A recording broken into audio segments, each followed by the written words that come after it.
Picture this, a world divided by light and shadow, where ancient grudges simmer just beneath the surface of glittering cities and whispered alliances. In the heart of the Sunstone Citadel, under a sky scattered with stars, a young spy named Lyra moves like a phantom through the moonlit streets. Her mission is simple, yet it carries the weight of centuries: to retrieve a stolen relic that could either prevent a devastating war or ignite one. This isn't just another task for the Shadow Guild. It's Lyra's first solo assignment, and every step she takes echoes with the hopes of generations who have fought for a fragile peace. We'd love to know where you're joining us from tonight, whether you're curled up somewhere cozy as dusk settles or tuning in with the morning sun.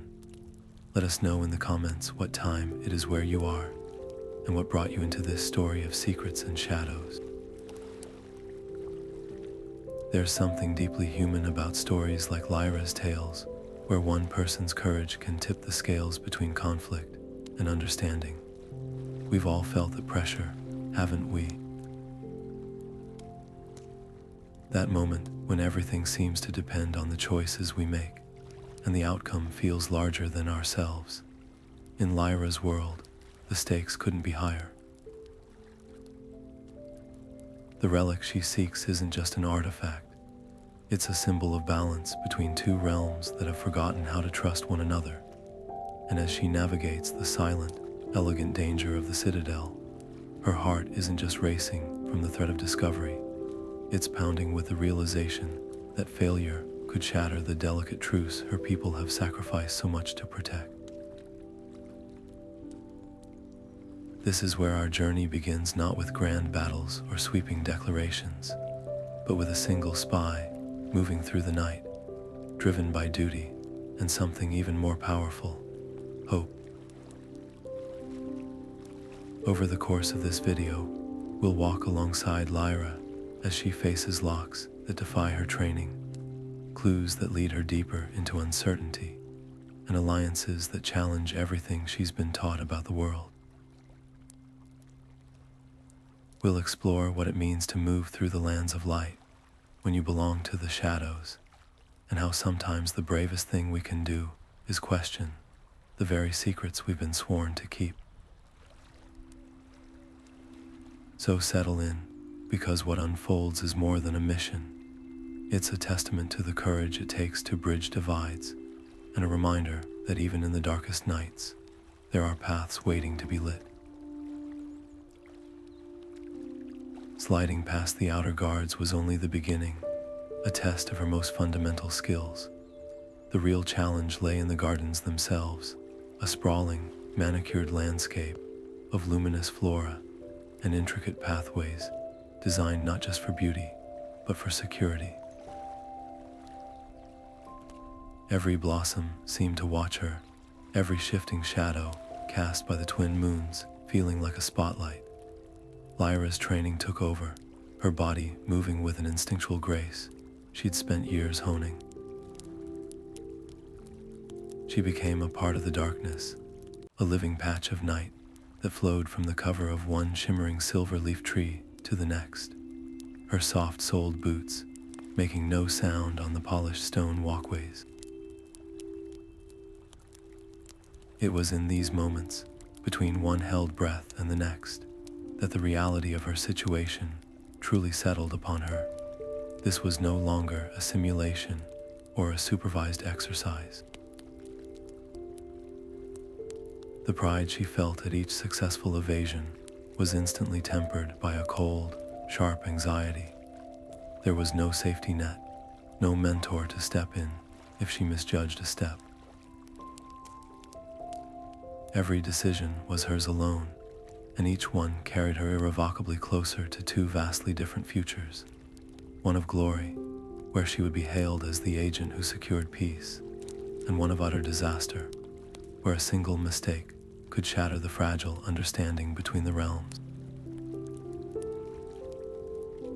The relic's absence was already a poison in the diplomatic waters, Whispers in the shadow markets spoke of heightened patrols along the border, of light-bearer officials suddenly canceling long-awaited trade negotiations. The tension was a palpable thing, a storm cloud gathering on the horizon, and Lyra was now walking directly into its path, hoping to find the key to dispersing it before the first crack of thunder broke the silence. The vault door stood before her, an immense and seamless slab of polished sun ore that seemed to drink the surrounding moonlight, leaving only its own intricate, glowing patterns visible.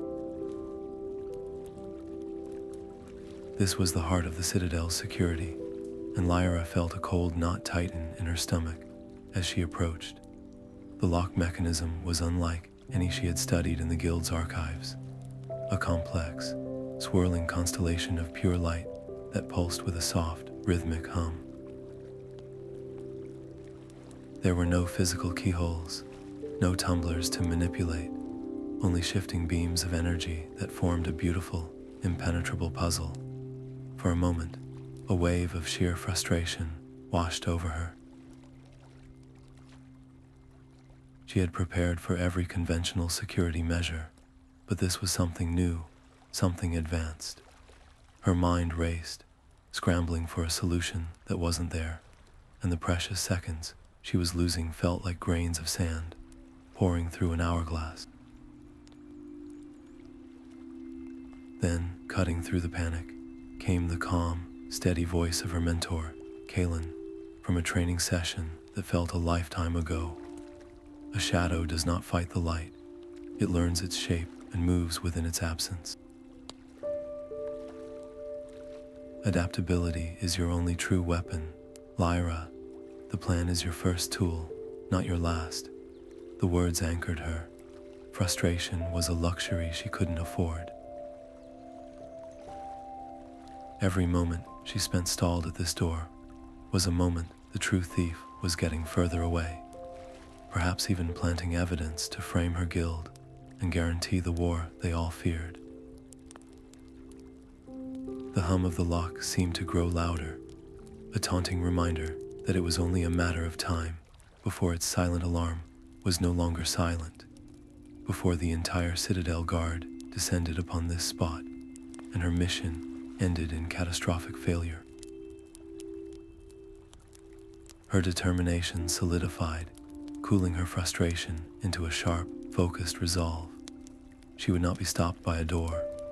Reaching into her kit, her fingers bypassed the familiar lockpicks and probes, searching instead for something far more rare and far more dangerous to use so openly.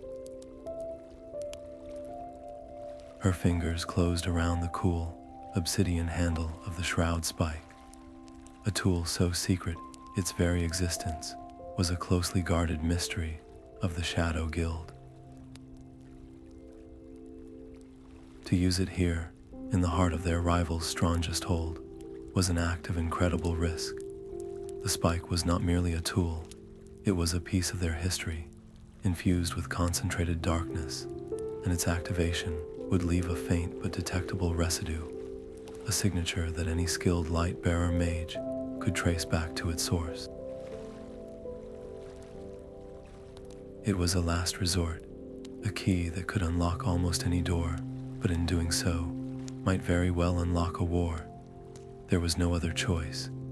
With a steadying breath she did not feel, Lyra pressed the spike's needle fine point into the center of the swirling light lock. For a heart-stopping second, nothing happened. Then the light patterns shuddered, their graceful dance stuttering into chaotic, frantic swirls. A low, dissonant hum filled the air, grating against the earlier harmony, as the pure light was forced to contend with a sliver of absolute shadow. The beautiful lock fractured, not with a clean click, but with a sound like shattering crystal, and a final, pained sigh of energy. The massive door slid open a mere crack, just enough for her to slip through. But the victory was instantly hollow. That final sigh had not been silent. The unnatural hum had echoed down the pristine corridor, a blatant anomaly in the Citadel's quiet night song. From around a distant corner, the measured cadence of a guard's footsteps, which had been a soft, receding rhythm, abruptly ceased. The silence that followed was louder and more terrifying than any alarm. Lyra became a statue, melting back into the deepest patch of shadow beside the vault entrance, her heart hammering against her ribs so violently she feared the sound alone would give her away. Every instinct screamed at her to rush through the opening, to find cover inside the vault, but that would mean moving, and movement was life to a guard on patrol. She could only press herself into the cold stone, recalculating her entire approach in a split second under the crushing weight of this new pressure. The plan was in ruins. Now it was simply about survival. The guard's polished boots came to a halt, mere inches from her hiding place, the scent of oiled leather and sun-warmed metal filling the narrow space between the wall and a large ornamental urn. Lyra held her breath, her body so still it felt like part of the stone itself, every muscle locked in a desperate, silent plea to remain unseen. She could see the intricate embroidery on the guard's uniform tunic, the casual way his hand rested on the hilt of his light blade, a weapon capable of cutting through shadow stuff as if it were parchment. His head turned slowly, his gaze sweeping the corridor, lingering for an agonizing moment on the slightly ajar vault door.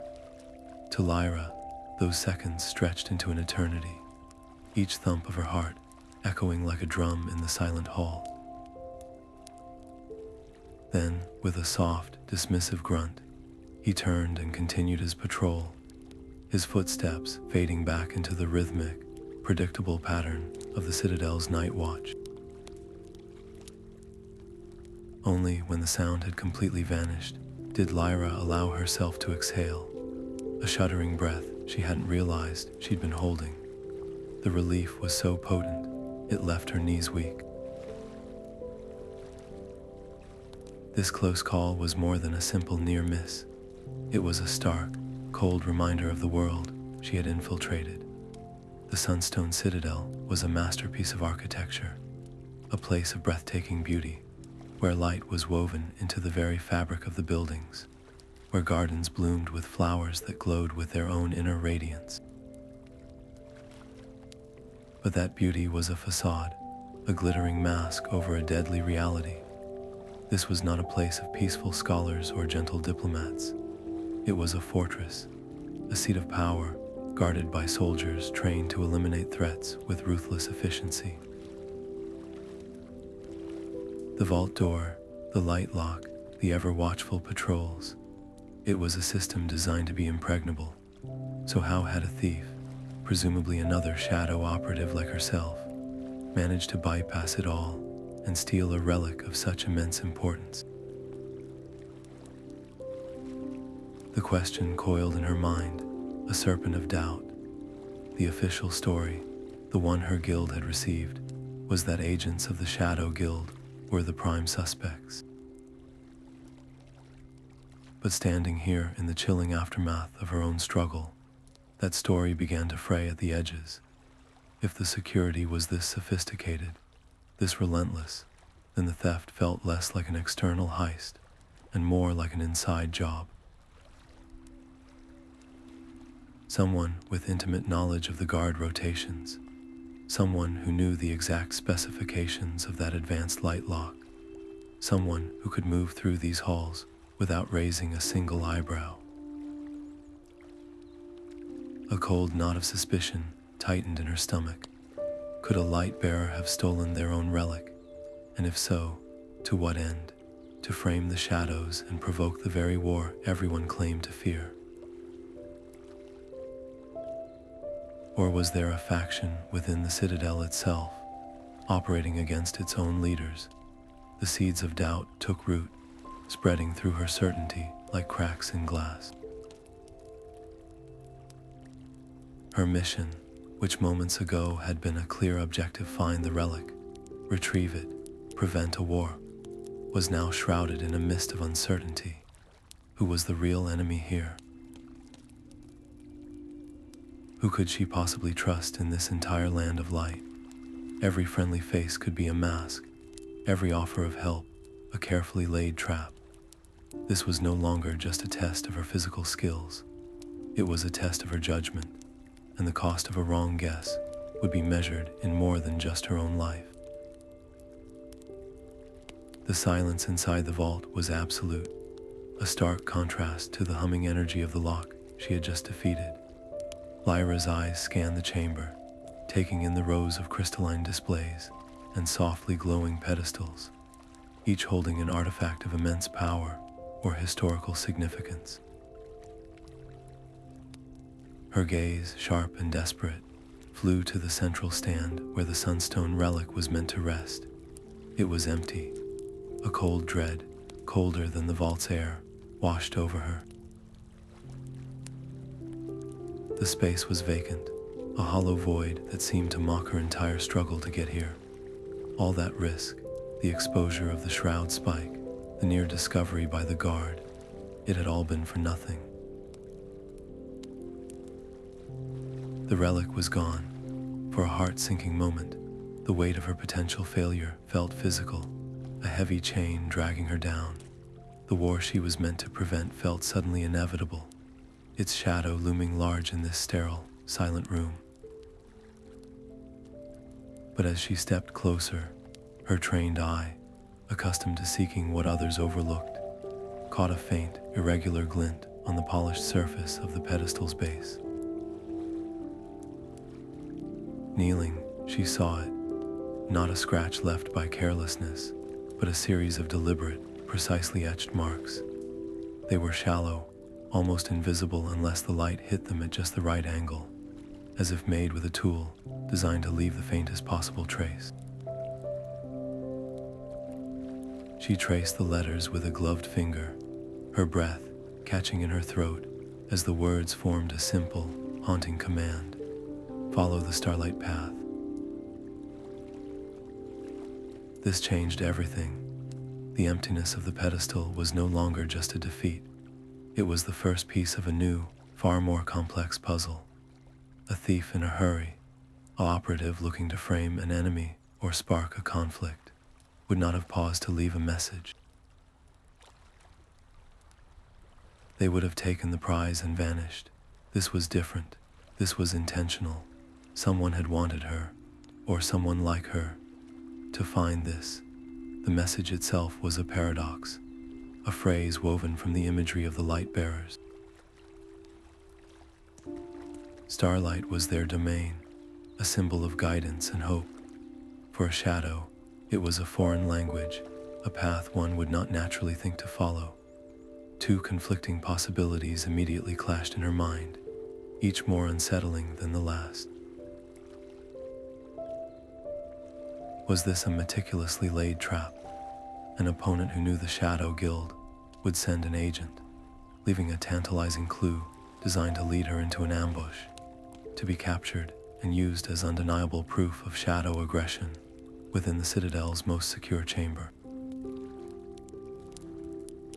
The simplicity of the message made it the perfect bait.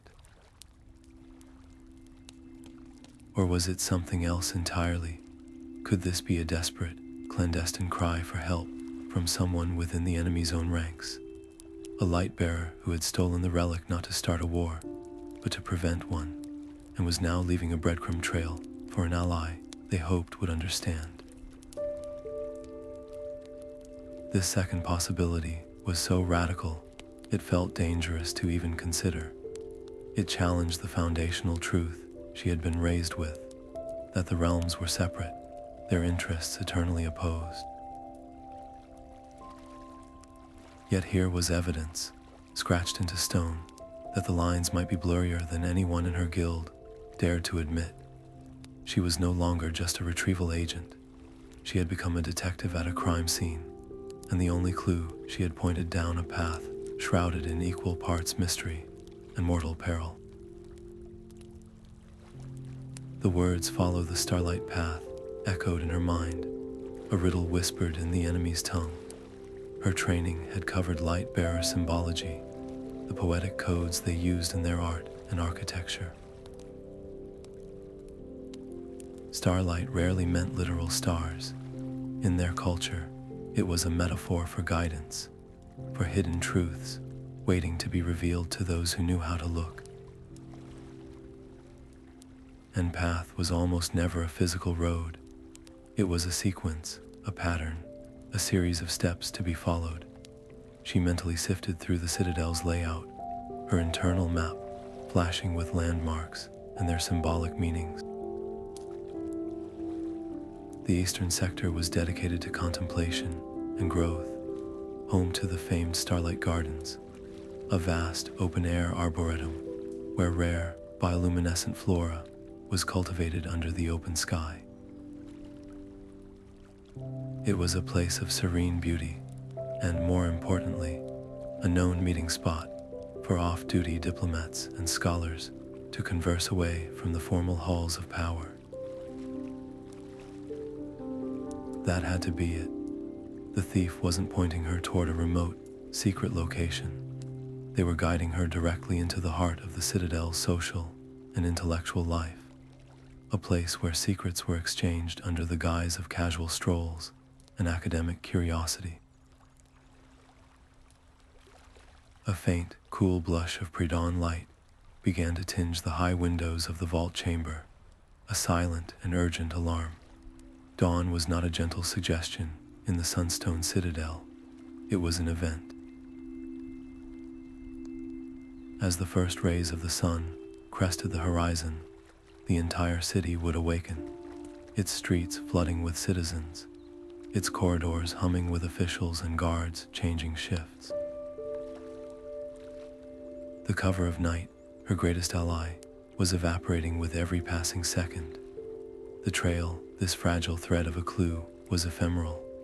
If she did not move now, the subtle signs, a disturbed flower, a misplaced stone, a coded mark on a bench, she would be lost, washed away by the foot traffic of 100 oblivious visitors.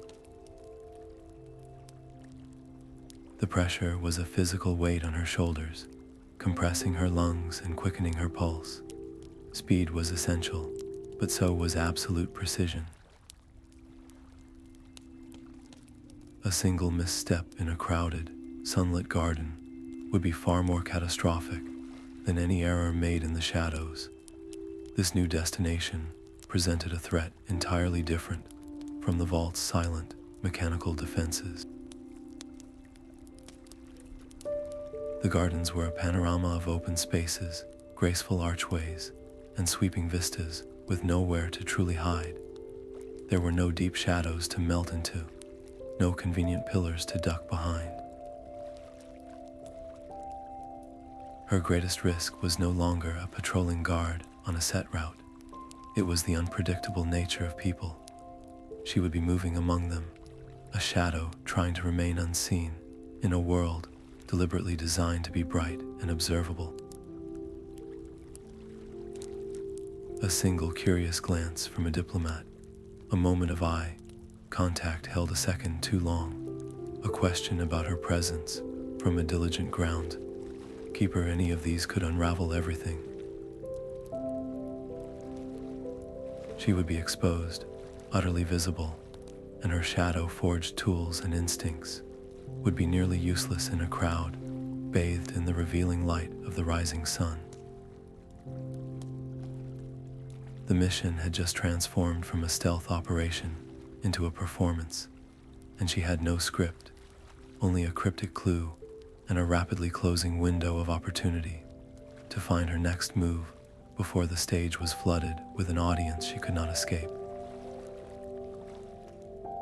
Disguise was a language all its own, and Lyra now had to speak it fluently.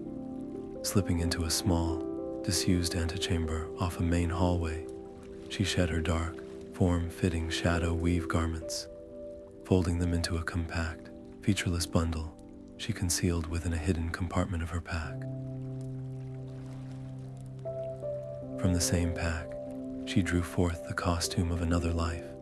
Soft, dove-gray trousers, a simple linen tunic of a slightly faded blue, and a scholar's overrobe, its fabric worn at the elbows from imagined hours spent leaning over dusty tomes. The final touch was a pair of wire-rimmed spectacles with plain glass lenses, a universal signal of studious intent. As she smoothed the unfamiliar robes, her hands, usually so steady, trembled slightly. This was more than a change of clothes. It was a shedding of her skin, a deliberate muffling of her most fundamental instincts. Every fiber of her being, honed for silent movement and immediate action, was screaming at her to run, to sprint through the corridors toward the gardens before the clue grew cold. The urge to rush was a physical pressure in her chest, a drumbeat of urgency that threatened to cloud her judgment. She closed her eyes for a brief moment, forcing a calm she did not feel. In the darkness behind her eyelids, she rehearsed the lie she would have to live. My name is Lyra.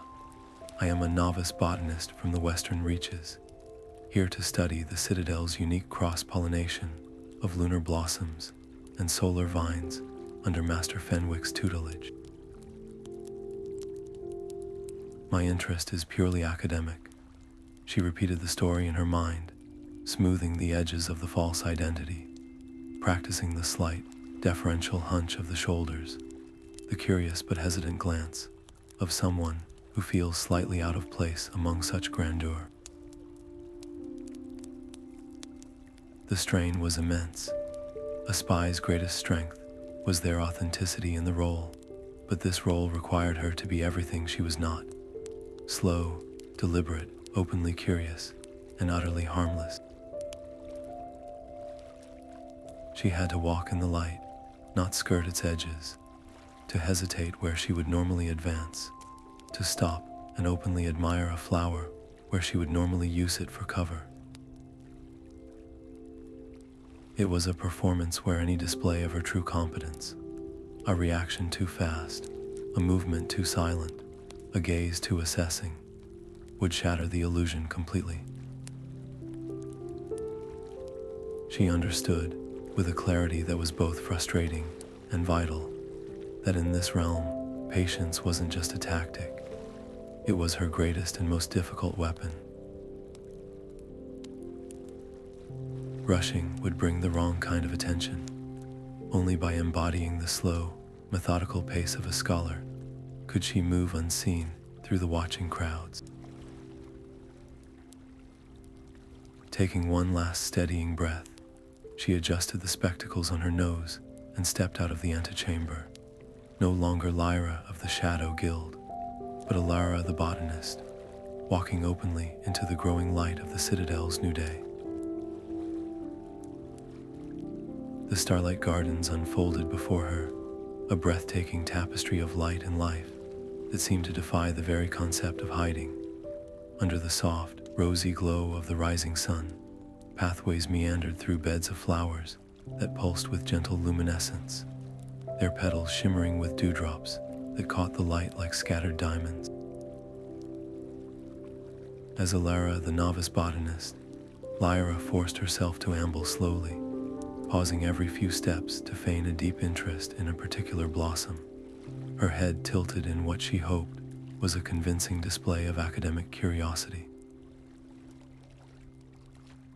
All the while, her true gaze was sweeping the environment, searching for anything that resonated with the cryptic message.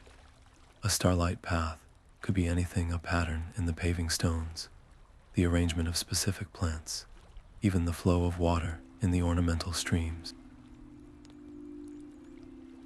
The sheer openness of the space was a constant, low-grade alarm in her mind. Every laugh from a pair of early rising diplomats strolling nearby, every glance from a gardener tending to the radiant flora, felt like a potential exposure. It was a flicker of light, almost too faint to notice against the garden's general radiance, that finally caught her expert eye. nestled within the heart of a large, trumpet-shaped bloom, known as a Solaris bell, was a small, perfectly cut crystal. It wasn't merely reflecting the ambient light. It was generating its own, a tiny, steady pulse that glowed for a precise count of 3 seconds before dimming completely. Had she been walking at a normal pace, she would have missed it entirely, but moving with the exaggerated slowness of her disguise, the rhythmic pattern was unmistakable. Her heart gave a single, hard thump of recognition. This was no natural phenomenon. Scanning the area without turning her head, she spotted another identical crystal, tucked into the base of a carved stone bench several yards away, pulsing in the same perfect rhythm. Then another, half hidden among the roots of a tree with silver-barked leaves. They formed a trail, a discrete sequence of markers visible only to someone who knew to look for their specific, timed signature. This was the path, not a metaphor, but a literal, illuminated guide laid out before her, a secret road mapped in light through the most public of places. Following the trail required an agonizing ballet of patience and perception. She had to maintain her scholarly facade, stopping to study a plant adjacent to each crystal, all while mentally charting the route they indicated. The path did not follow the main walkways. It wove through dense hedges, behind a cascading waterfall of glowing moss, and along the edge of a koi pond, whose fish had scales that shone like molten gold. It was a route designed for secrecy, using the garden's natural beauty as its perfect camouflage. The final crystal in the sequence was positioned at the base of an ancient, weeping willow tree, whose long, phosphorescent leaves created a private, shimmering curtain. And there, nestled within the hollow of one of its massive roots, partially concealed by soft moss, was a stone bench. It looked no different from any other in the garden, a place for quiet contemplation. But as Lyra sat, pretending to consult a small notebook, her fingers instinctively searched the cool, smooth stone underneath the seat. Her touch found what her eyes could not, a nearly invisible seam, a hairline crack in the otherwise flawless craftsmanship. Applying a precise amount of pressure to a specific point, she felt a faint click. A small, rectangular section of the bench's underpinning slid silently outward, no larger than her hand. Inside the shallow compartment lay a single object, a square of what felt like ancient, supple leather, tightly rolled and secured with a simple cord. Her hands, still playing the part of a scholar, fumbling for a writing implement, carefully retrieved it and slipped it into the folds of her robe. The act of closing the compartment and rising from the bench felt like it took an eternity, every second stretching out under the brightening sky. She forced herself to wander a little further into the garden, finding a secluded alcove, partially shielded by a fragrant, night-blooming vine that was only just closing its flowers. With her back to the world, she unrolled the leather map. It was not a chart of geographical features, not in any conventional sense. Instead, it depicted the Sunstone Citadel itself in astonishing, almost impossible detail. But it was annotated with a network of lines and symbols that made her blood run cold. It showed hidden passages within walls she believed were solid ventilation shafts that connected secure chambers and drainage tunnels that exited far beyond the city walls. It was a master blueprint of the Citadel's vulnerabilities, and woven through this web of secrets were small, elegant symbols. A stylized eye here, a crescent moon there marking what could only be safe houses, dead drops, and observation posts. These symbols were not the jagged, angular marks of the Shadow Guild. They were different, more fluid, integrated into the very architecture of the Lightbearer stronghold. The staggering implication settled over her, silencing the morning bird song in her ears. This was not the work of a lone thief. The map hinted at a sophisticated, deeply embedded network of spies operating with impunity right under the Lightbearer's noses, a silent, unseen audience to their most private councils and secured vaults. The theft of the relic was no longer an isolated incident. It was a single move in a much larger game being played on a board she never knew existed, and she had just been handed a way to see all the pieces. The supple leather of the map felt alive in her hands, a whisper of secrets waiting to be unraveled. Under the pretense of studying a particularly vibrant cluster of star blooms, Lyra allowed her eyes to trace the intricate lines and symbols. The central citadel faded into the periphery as her focus was drawn to a single, deliberate route marked in a faint, almost invisible ink that seemed to shimmer only when caught at a specific angle. It snaked away from the city's grandeur, leading eastward through the whispering woods, across the treacherous, shifting sands of the sun-scorched flats, and finally terminating at a small, isolated icon, a crumbling tower perched on the edge of a jagged canyon, labeled simply as the Sentinel's Watch. A surge of pure, unadulterated hope flooded her veins, so potent it was almost dizzying. This was it, the answer. The relic wasn't lost in some anonymous black market. It had a destination, a location she could reach. The seemingly impossible mission was suddenly, tangibly within her grasp. But as quickly as the hope arrived, it was tempered by a cold, clenching fear that settled deep in her stomach.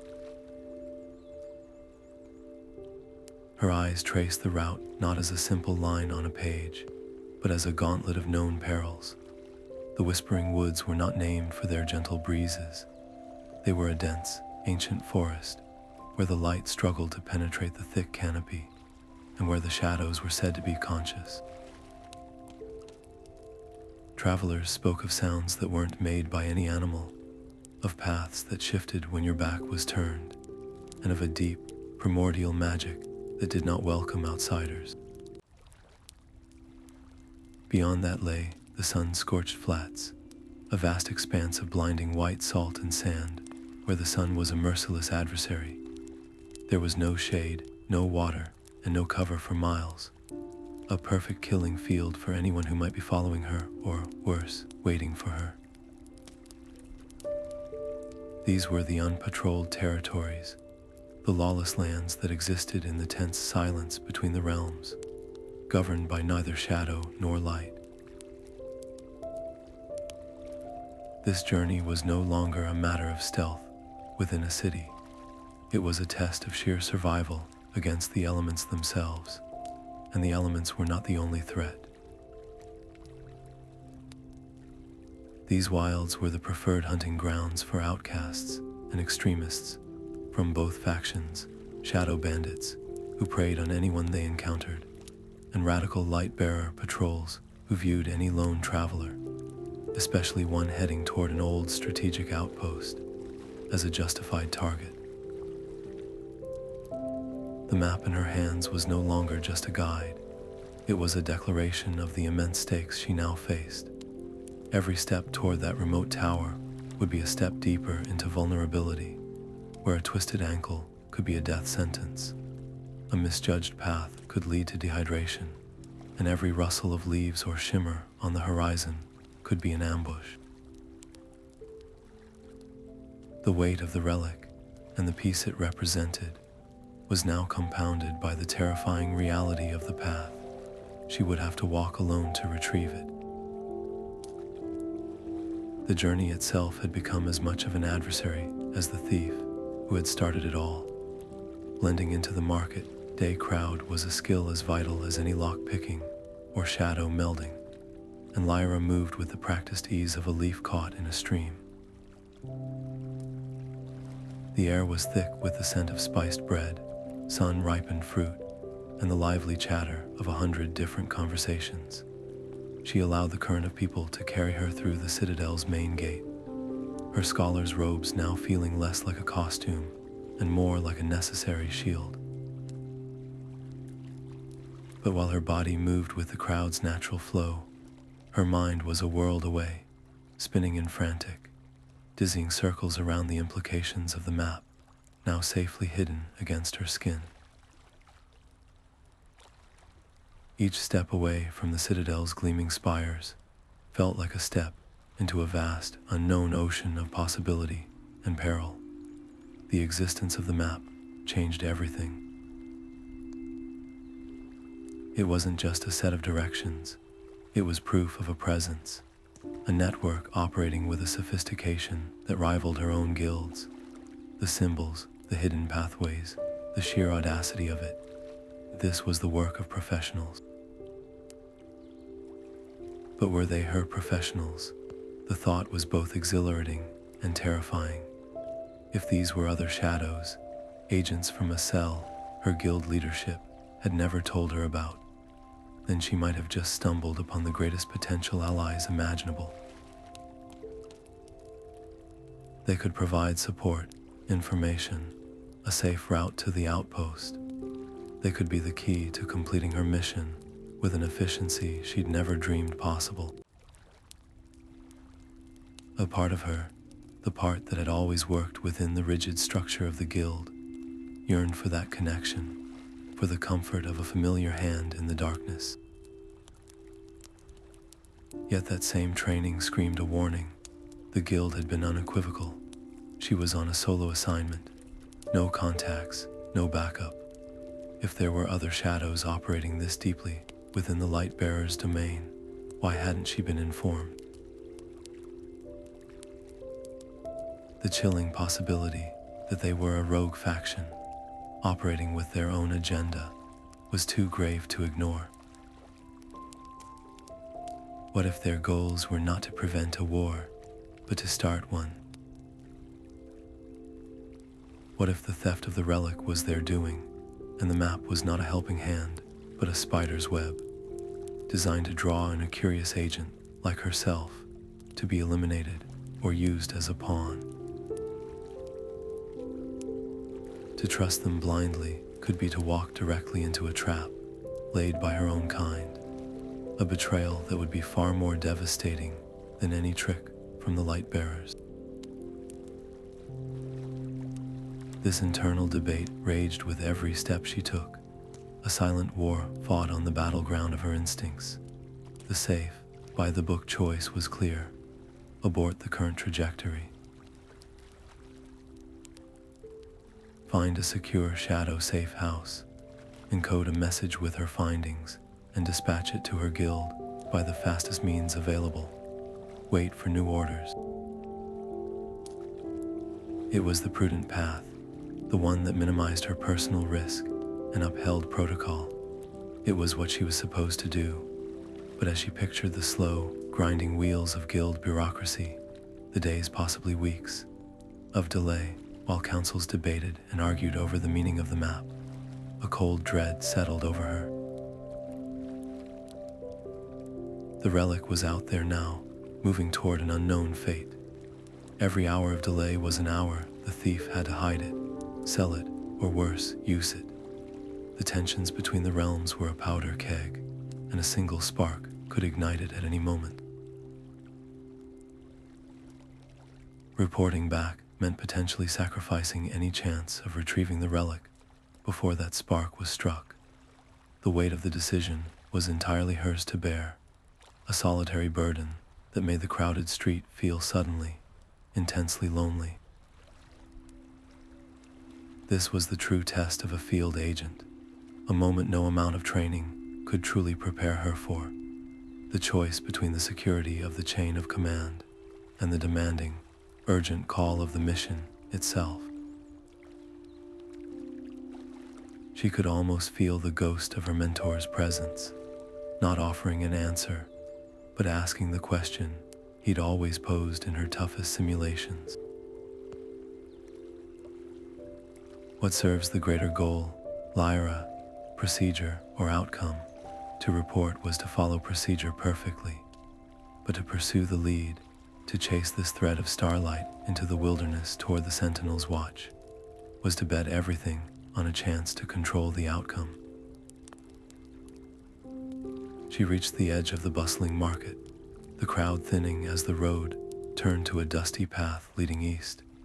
She paused for only a heartbeat, her eyes scanning the horizon where the safe, known world of the Citadel ended and the wild, uncertain territories began.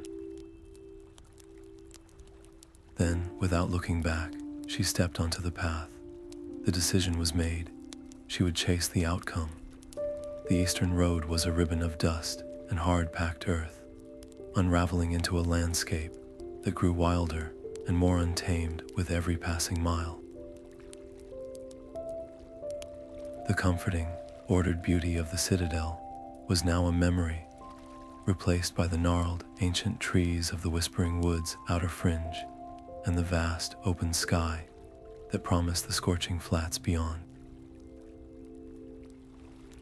Lyra moved with a determined rhythm, her pace eating up the distance, driven by the singular, urgent belief that every second counted. To hesitate was to risk the relic being moved again, vanishing into the underworld of smugglers or the vaults of extremists. Speed was her only true ally, a fragile advantage she had to press for as long as her strength held. It was the scent of wood smoke and simmering stew that first alerted her, a humble, domestic aroma, utterly foreign in this barren place.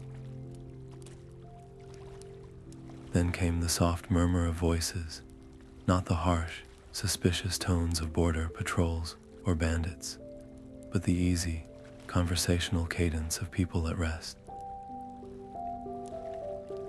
Her instincts, honed for danger, screamed at her to melt into the tree line, to bypass the source of the sound entirely. Every lesson she'd ever learned dictated avoiding contact, especially with light bearers this far from their fortified cities. They were the enemy. They were the guards at the vault, the officials who canceled treaties, the faceless opposition she had been trained to evade and outwit. But as she peered from the cover of a thicket of thorn brush, the scene that unfolded challenged every assumption. There were 5 of them, their travel-worn robes and simple packs, marking them as pilgrims or wandering scholars, not soldiers. They sat in a loose circle around a crackling fire, their faces illuminated by its warm, friendly glow, rather than the aggressive radiance of ceremonial armor. And they were speaking of the Shadow Guild, not with fear or contempt, but with a tone of deep, resonant respect. One, an older woman with kind eyes and silver-streaked hair, was recounting a story Lyra knew well, the tale of the Weeping Bridge, where a shadow agent had once sacrificed her own escape to save a light-bearer child from a collapsing mine shaft. It was a story her own people told with pride, but she had never imagined it was known, let alone revered, on this side of the divide. The decision to reveal herself was perhaps the most counterintuitive choice of her life. It went against every protocol, every ingrained instinct for self-preservation. Yet, the map had already planted the seed that the world was not as black and white as she had been taught. These people, with their open faces and their fireside stories of shadow heroes, represented something entirely new, a potential crack in the wall of generational prejudice. Stepping out of the shadows, she kept her hands visible, her posture non-threatening, the guise of the novice scholar Lyra once again her only shield. The group fell silent, but it was not a silence of alarm or hostility. The older woman, who introduced herself as Lyra, a coincidence of names that sent a shiver down Lyra's spine, simply smiled and gestured to an empty space by the fire. "Travelers are always welcome at our hearth," she said, her voice as warm as the flames. "The road is too long to walk alone." What followed was an evening that quietly dismantled Lyra's understanding of the world. They shared their food, a simple, hearty broth, and they shared their beliefs. They spoke not of conquest or superiority, but of balance. They believed the realms of light and shadow were not opposing forces destined for conflict, but complementary halves of a single whole, each possessing strengths the other lacked, each diminished by the other's absence. They talked of a time, chronicled in fragments of ancient texts they carried with them, when spies and diplomats moved freely between the realms not as enemies, but as messengers and mediators, their different skills used to strengthen the whole rather than wage secret wars. One of the younger men, Kale, spoke with a passionate intensity about the current tensions, blaming not the Shadow people as a whole, but a small, radical faction of light-bearer generals and Shadow traditionalists, who he claimed were actively sabotaging peace efforts for their own gain. The information was not delivered as propaganda, but as a lament, a sadness for the needless strife their peoples were being manipulated into. Sitting there, the heat of the fire on her skin and the unexpected warmth of their acceptance in her heart, Lyra felt the solid ground of her convictions shift and soften. These were not the monstrous, light-obsessed zealots of guild lore. They were people who told jokes, who worried about the coming rains, who dreamed of a future where their children wouldn't have to learn to hide from or hate the other. They offered her shelter for the night, a safe place to rest without looking over her shoulder, and something far more valuable, a new lens through which to see her mission.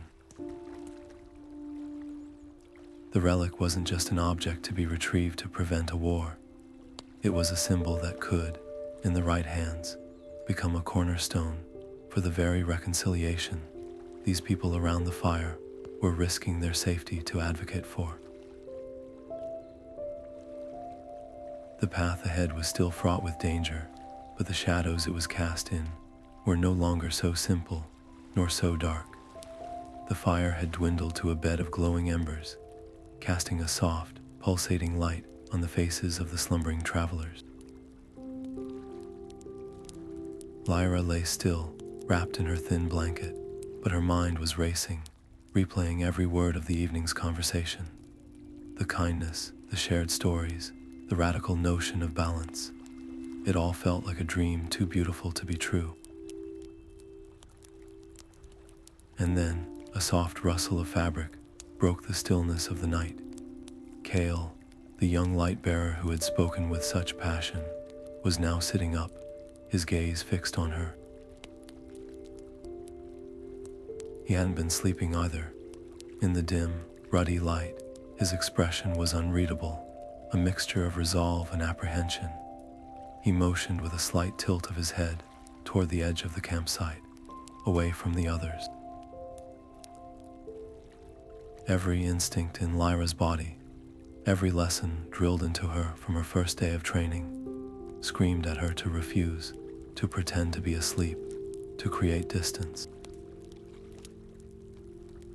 This was how traps were sprung. This was the moment a target was isolated. But the memory of his earnest words, the undeniable sincerity in his voice when he spoke of peace, held her in place. After a heartbeat's hesitation that felt like an eternity, she gave a single, nearly imperceptible nod and rose silently to follow him. They stopped just beyond the ring of firelight, where the shadows of the gnarled trees stretched long and the night air held a sharp chill. For a long moment, they simply stood in silence, two figures from opposing worlds under a blanket of unfamiliar stars. When Kale finally spoke, his voice was low, barely more than a whisper, yet each word landed with the force of a physical blow. "You seek the Sunstone relic," he said, his tone not accusatory, but matter of fact. "Your path leads to the Sentinel's watch. You should not go alone." The world seemed to tilt on its axis. Lyra's blood ran cold, then hot with a surge of pure, undiluted panic. How could he possibly know that? The map was pressed against her skin, a secret she had revealed to no one. Her mission parameters were known only to the highest echelons of her own guild. This was not a guess. This was specific, detailed knowledge. The cozy narrative of the friendly, philosophical pilgrims shattered instantly, replaced by the chilling reality that she was standing opposite someone who possessed dangerous intelligence. Her hand instinctively drifted toward the hidden dagger at her wrist, her body coiling into a defensive stance. She hoped he wouldn't notice. A war erupted silently within her. Suspicion was a familiar, comfortable armor. It told her this was a trap, that his entire group was a sophisticated ruse to lure in a shadow agent, to extract information or worse. His knowledge was proof of a breach, either in her guild's security or in her own actions, had she been followed from the Citadel without realizing it. Had she given herself away? Gratitude, however, was a new and fragile sensation, a thin, hopeful thread that refused to be severed. This was the same person who, hours before, had spoken of shadow agents with reverence. He had shared his food and his fire without hesitation. His offer was not a threat, it was help. He knew the dangers of the path ahead in a way she, a stranger to these lands, simply could not.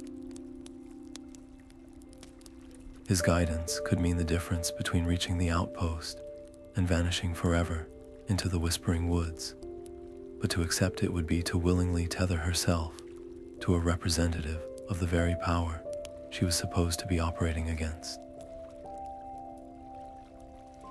It would be a profound violation of her orders and a monumental risk. She would be placing her life and the success of her mission in the hands of someone whose true allegiances were still a complete mystery. His knowledge wasn't just about the relic. It was a key that unlocked a door to a much larger, more complex world of connections and communications between their peoples that her own guild had either failed to uncover or had deliberately kept from her.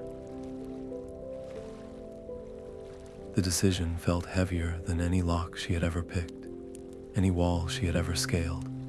It was a choice between the solitary certainty of her training and the terrifying, uncertain potential of an offered hand in the darkness. The word yes felt foreign on her tongue, a small, fragile sound that committed her to a path with no clear map. She agreed to travel with Kale, but the agreement was layered with a dozen silent conditions. Her trust was not given. It was a possibility, held at a distance and examined with every step they took. She maintained a careful space between them on the trail, her body angled slightly to keep him in her peripheral vision at all times. Her guard was not just up, it was a fortress, its walls reinforced by a lifetime of warnings about the duplicity of light. Every casual remark he made was analyzed for hidden meaning, every gesture scrutinized for a threat. She was a spy on a mission, and he was an asset of unknown value and even more unknown loyalty. The only thing she knew for certain was that he possessed knowledge she desperately needed, and for now, that was enough to justify the immense risk of his company. Their progress was steady, the path leading them upward into the rugged foothills that served as a natural barrier before the true wilderness of the Whispering Woods. The air grew thinner and cooler, filled with the scent of pine and damp stone. They spoke little, the silence between them a tangible thing, heavy with unasked questions and unanswered suspicions. Lyra was hyper-aware of her own movements, careful to betray none of the shadow-trained grace that usually defined her, while Kale moved with the easy, confident gait of someone familiar with this terrain. It was a tense, exhausting dance of mutual observation, a far cry from the solitary focus she was accustomed to. The first warning was a deep, groaning rumble that seemed to come from the very bones of the mountain itself. It was not a sound of the wind or of any animal. It was the earth protesting its own structure. Both of them froze mid-step, their heads snapping upward toward the cliff face that towered beside the narrow path. For a horrifying second, there was only that sound, a low bass note of impending doom. Then the world dissolved into chaos. A section of the cliff, vast and seemingly solid, simply shattered. Boulders the size of small houses broke free, followed by a cascading torrent of smaller rocks, dust, and debris. The avalanche was a living thing, a roaring, deafening wave of destruction that blotted out the sky and came crashing down directly onto the path ahead of them, and worse, onto the path behind them. Instinct took over. There was no time for thought, only for raw, primal reaction. Lyra's training screamed at her to find cover, to become small, to vanish. But there was no vanishing from this. A massive boulder slammed into the path, just yards behind them, obliterating the trail they had just walked and sending a shockwave through the ground that nearly knocked them off their feet. They were trapped, a tiny island of stability in a churning sea of stone and dust, with the way forward completely buried and the way back now a vertical wall of shattered rock. The roaring ceased as suddenly as it began, leaving behind an eerie, ringing silence, punctuated by the occasional clatter of a still settling stone. The air was thick with a fine, choking dust that coated their tongues and stung their eyes. In that stunned, dust-choked silence, the reality of their situation was absolute. They were cut off, isolated, and in immediate peril. Any thought of faction, of shadow versus light, evaporated into the gritty air. They were just two people staring at a wall of rock that had rewritten their world in an instant. The mission, the relic, the political tensions, it all shrank into insignificance against the immediate, physical need to survive. Without a word, their eyes met, and a new, unspoken understanding passed between them. The theoretical had just become violently practical. They were in this together, or they would not get out at all. The first challenge was the dust, making it difficult to breathe and see. Kale, coughing, ripped a strip of cloth from the hem of his tunic, dampened it with a few precious drops from his water skin, and handed it to her without a second thought. It was a simple act, a basic courtesy, but in that moment it felt profound. He then turned to assess the rockfall, his light-bearer eyes, accustomed to discerning subtle shifts in illumination, scanning the fresh slope for weaknesses, for any possible route through or over the chaos. Lyra, meanwhile, put her shadow-honed senses to work, listening for the sound of shifting rock that would indicate further instability, studying the angles of the fallen boulders to calculate which might provide a stable, if difficult, climb. They worked in a tense, efficient tandem, calling out observations in short, clipped sentences. "It's unstable to the left," she warned, her ears picking up a faint grating sound he could not hear. "There's a ledge, about 20 feet up," he countered, pointing to a seam in the rock that caught the fading light in a way her eyes could not easily perceive. It might connect to a goat trail above. Their skills were not in opposition, they were complementary. His ability to read the light and the landscape, paired with her ability to sense danger and move with silence and precision. What had moments before been a journey of two separate individuals, bound by wary necessity, became a partnership forged in the crucible of shared adversity. He boosted her onto a high, stable boulder. She reached down and hauled him up after her shadow strength surprising them both. They picked their way across the treacherous slope, a four-limbed creature of cooperation, each move dependent on the other's support. There was no time for suspicion, only for the next handhold, the next secure foothold. The Rockslide, an act of random, violent nature, had done what diplomacy could not. It had forced them to see each other not as symbols of a faction, but as capable, resourceful people. And in that forced collaboration, the first genuine crack appeared in the fortress wall around Lyra's heart, allowing a sliver of light to touch the conviction that all light bearers were inevitably her enemies. The shared struggle against the mountain's collapse had forged a fragile, unspoken truce between them, a practical alliance born from necessity. As they finally cleared the last of the treacherous scree and found a stable path leading deeper into the woods, the adrenaline began to fade, leaving behind a raw, weary silence. It was Kale who broke it, his voice softer now, not with the passion of a philosopher, but with the quiet reverence of a storyteller. He spoke of a time not recorded in the official histories of either realm, a time he said was preserved only in the oral traditions of families like his, who had always advocated for balance. He described cities not of pure light or absolute shadow, but of dappled sunlight and gentle twilight, where spires of crystal were intertwined with structures of smoothed, living obsidian. In these stories, the first spies were not agents of war, but weavers, individuals chosen for their unique ability to move between the realms, carrying messages, cultural innovations, and artistic inspirations.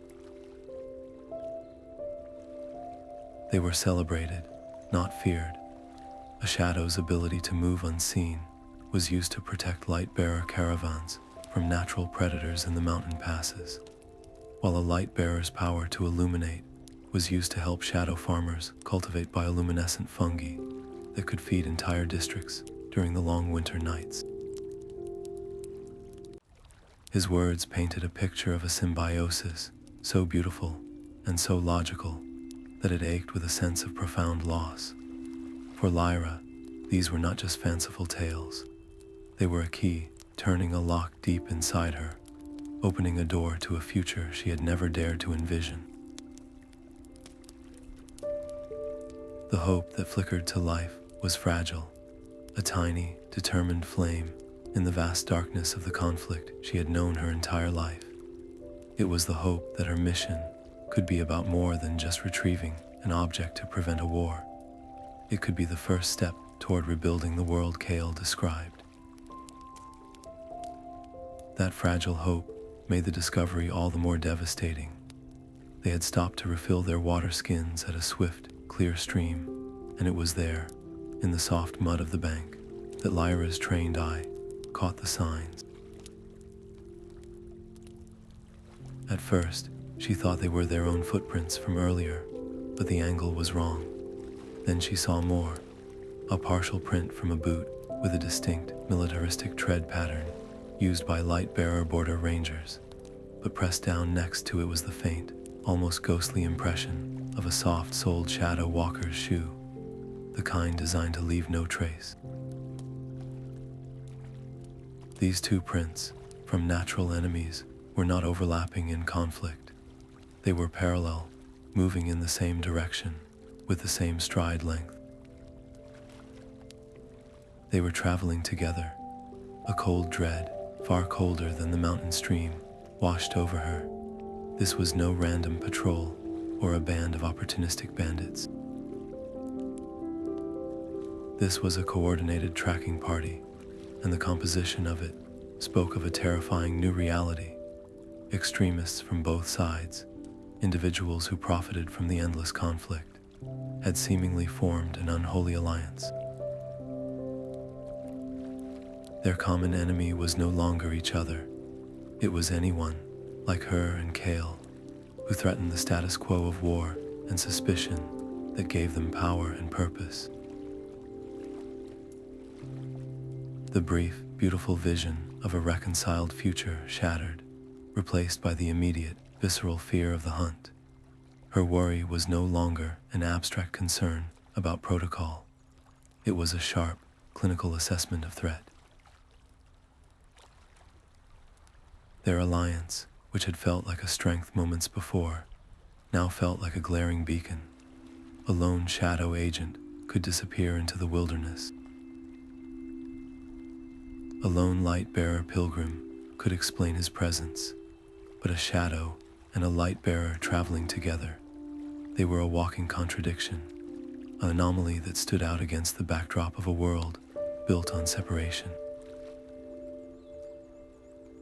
They were not just being followed, they were being hunted precisely because of their cooperation.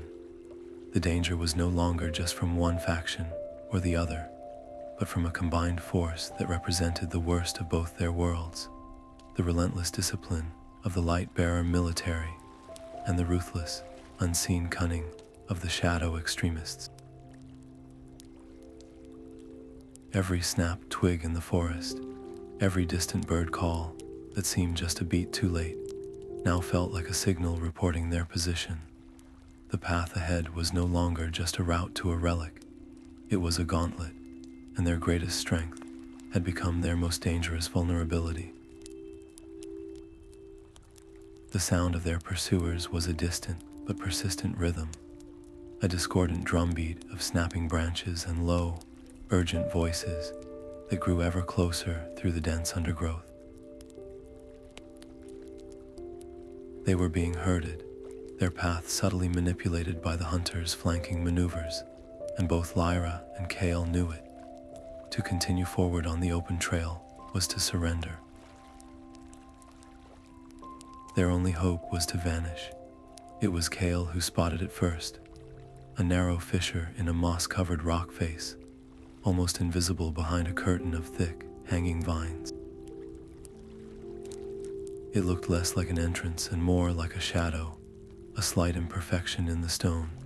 Without a word, he pointed. Lyra, her senses screaming at the proximity of the tracking party, didn't hesitate. She slipped through the narrow opening, Kale squeezing in right behind her, and they found themselves plunged into an absolute, suffocating darkness. The sounds of the forest instantly muffled, as if they had stepped into another world. The air inside was cool, damp, and carried the ancient scent of undisturbed stone and still water. For several long, heart-pounding minutes, they stood frozen just inside the entrance, listening as the sounds of their hunters passed by the concealed opening, the voices and footsteps fading without a pause.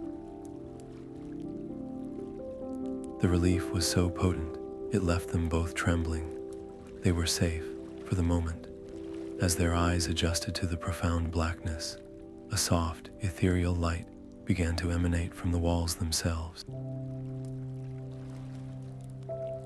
It wasn't the harsh, artificial glow of light-bearer crystals, or the deep void of shadow magic.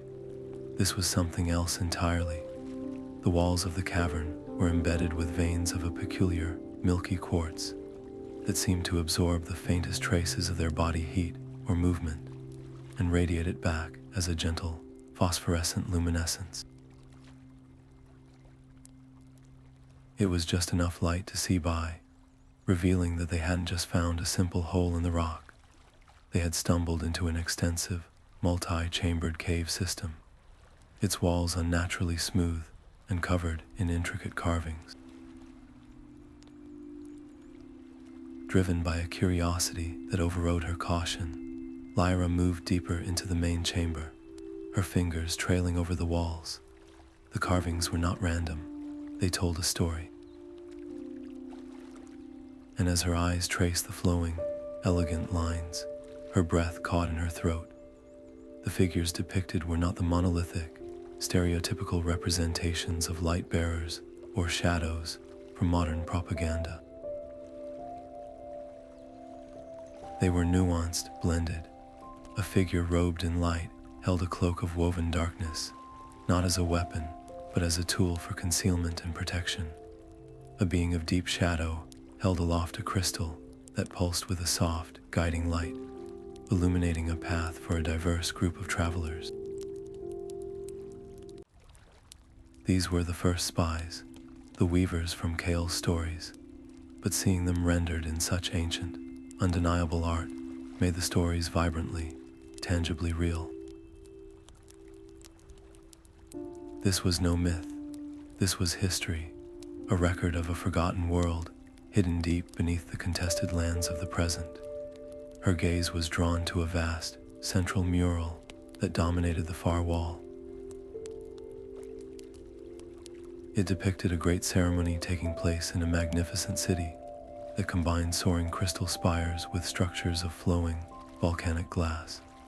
At the heart of the ceremony, held aloft by a council of both light and shadow figures, was an object she recognized instantly, the Sunstone relic.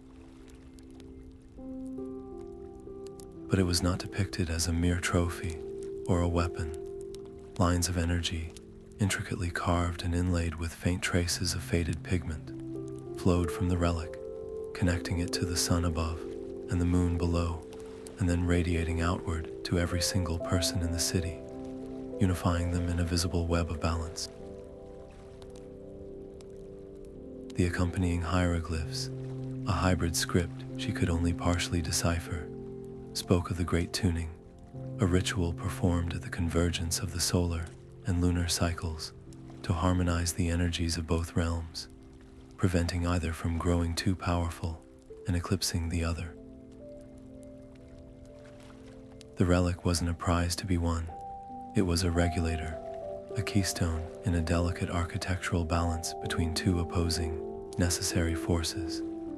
The weight of this revelation settled upon her shoulders, a physical, crushing gravity that made her lean against the cool stone for support. Her entire understanding of her mission inverted in an instant. She had been sent to retrieve a stolen object to prevent a war, but this ancient art revealed her task to be far more profound and far more terrifying. She wasn't just retrieving a symbol, she was attempting to recover a critical component of a cosmic engine designed to maintain equilibrium for both their peoples. Its absence wasn't just a political insult, it was a fundamental destabilization of the very natural order. The rising tensions, the escalating paranoia, the violent weather patterns both realms had been reporting. It all made a horrifying new sense. The world was sick, unbalanced, because this vital organ had been ripped out. Her sense of responsibility deepened from a professional duty to a sacred, species-wide imperative. She was no longer just an agent of the Shadow Guild. She was a prospective guardian for all beings, and the murals stared down at her, a silent jury judging her every future choice. Emerging from the cool, silent world of the ancient caves into the bright afternoon sun was like stepping from a library of forgotten truths into a stark, present-day reality. The air felt different out here, thinner, sharper, charged with the immediate tension of the mission once more. Before them, perched on the very edge of a windswept cliff, stood the Sentinel's watch. It was exactly as the map had depicted. yet the reality of it was far more desolate. The tower was a skeletal finger of dark, weathered stone, clawing at the sky, its windows empty and black, its once proud battlements now crumbled and worn smooth by centuries of relentless wind. It looked utterly abandoned, a monument to a forgotten border dispute that no one cared to remember. The silence surrounding it was profound, broken only by the constant, mournful whistle of the wind through its fractures.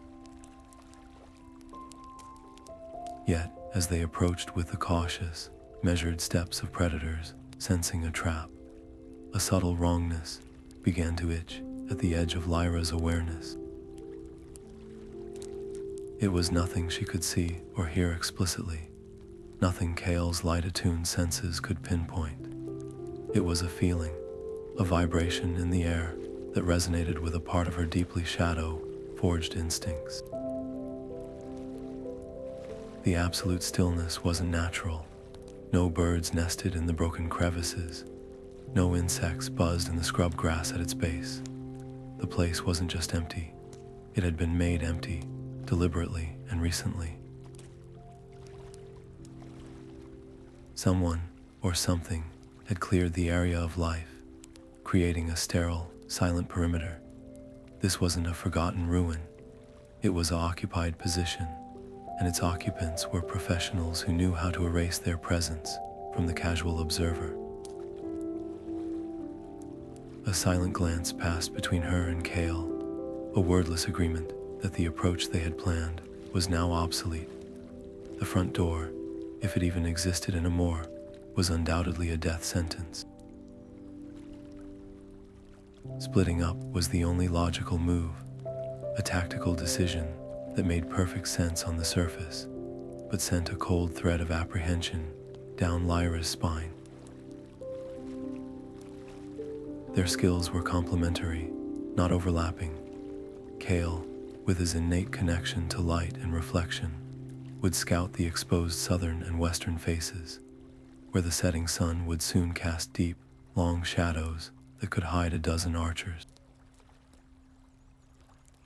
His task was to look for the signs she might miss, the faintest glint off a polished surface in a window slit, the subtle warping of the air from a concealed heat source, the minute disturbances in the dust that spoke of recent passage.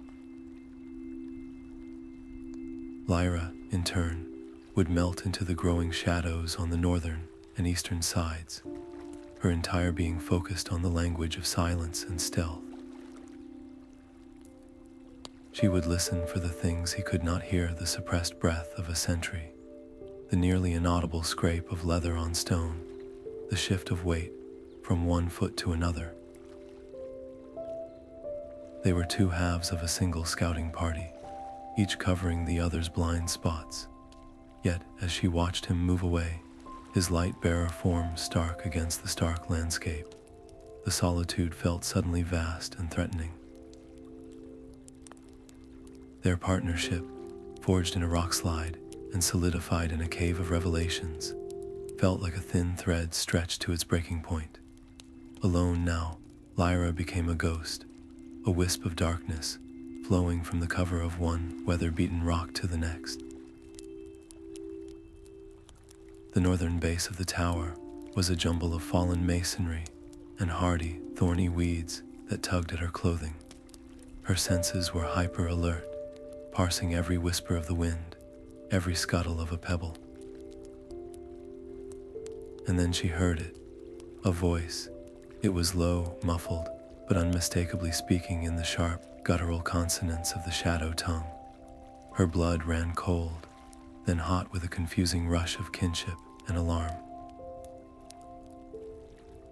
They were her people. She followed the sound, her heart hammering a frantic rhythm against her ribs, to a partially collapsed section of the outer wall that concealed a narrow, crumbling staircase, leading down to what must have been a cellar or a ground-level storeroom. Peering through a crack in the ancient stonework, the scene inside made her mind reel. The room was dim, lit only by a single hooded shadow lantern that cast a pool of cool, blue light. And there, resting on a simple crate in the center of that light, was the Sunstone relic. It was more beautiful than she had imagined, a complex orb of crystal and gold that seemed to hold a captured sunset within it, pulsing with a soft, internal rhythm. But her focus was ripped from the relic to the 5 figures standing guard around it.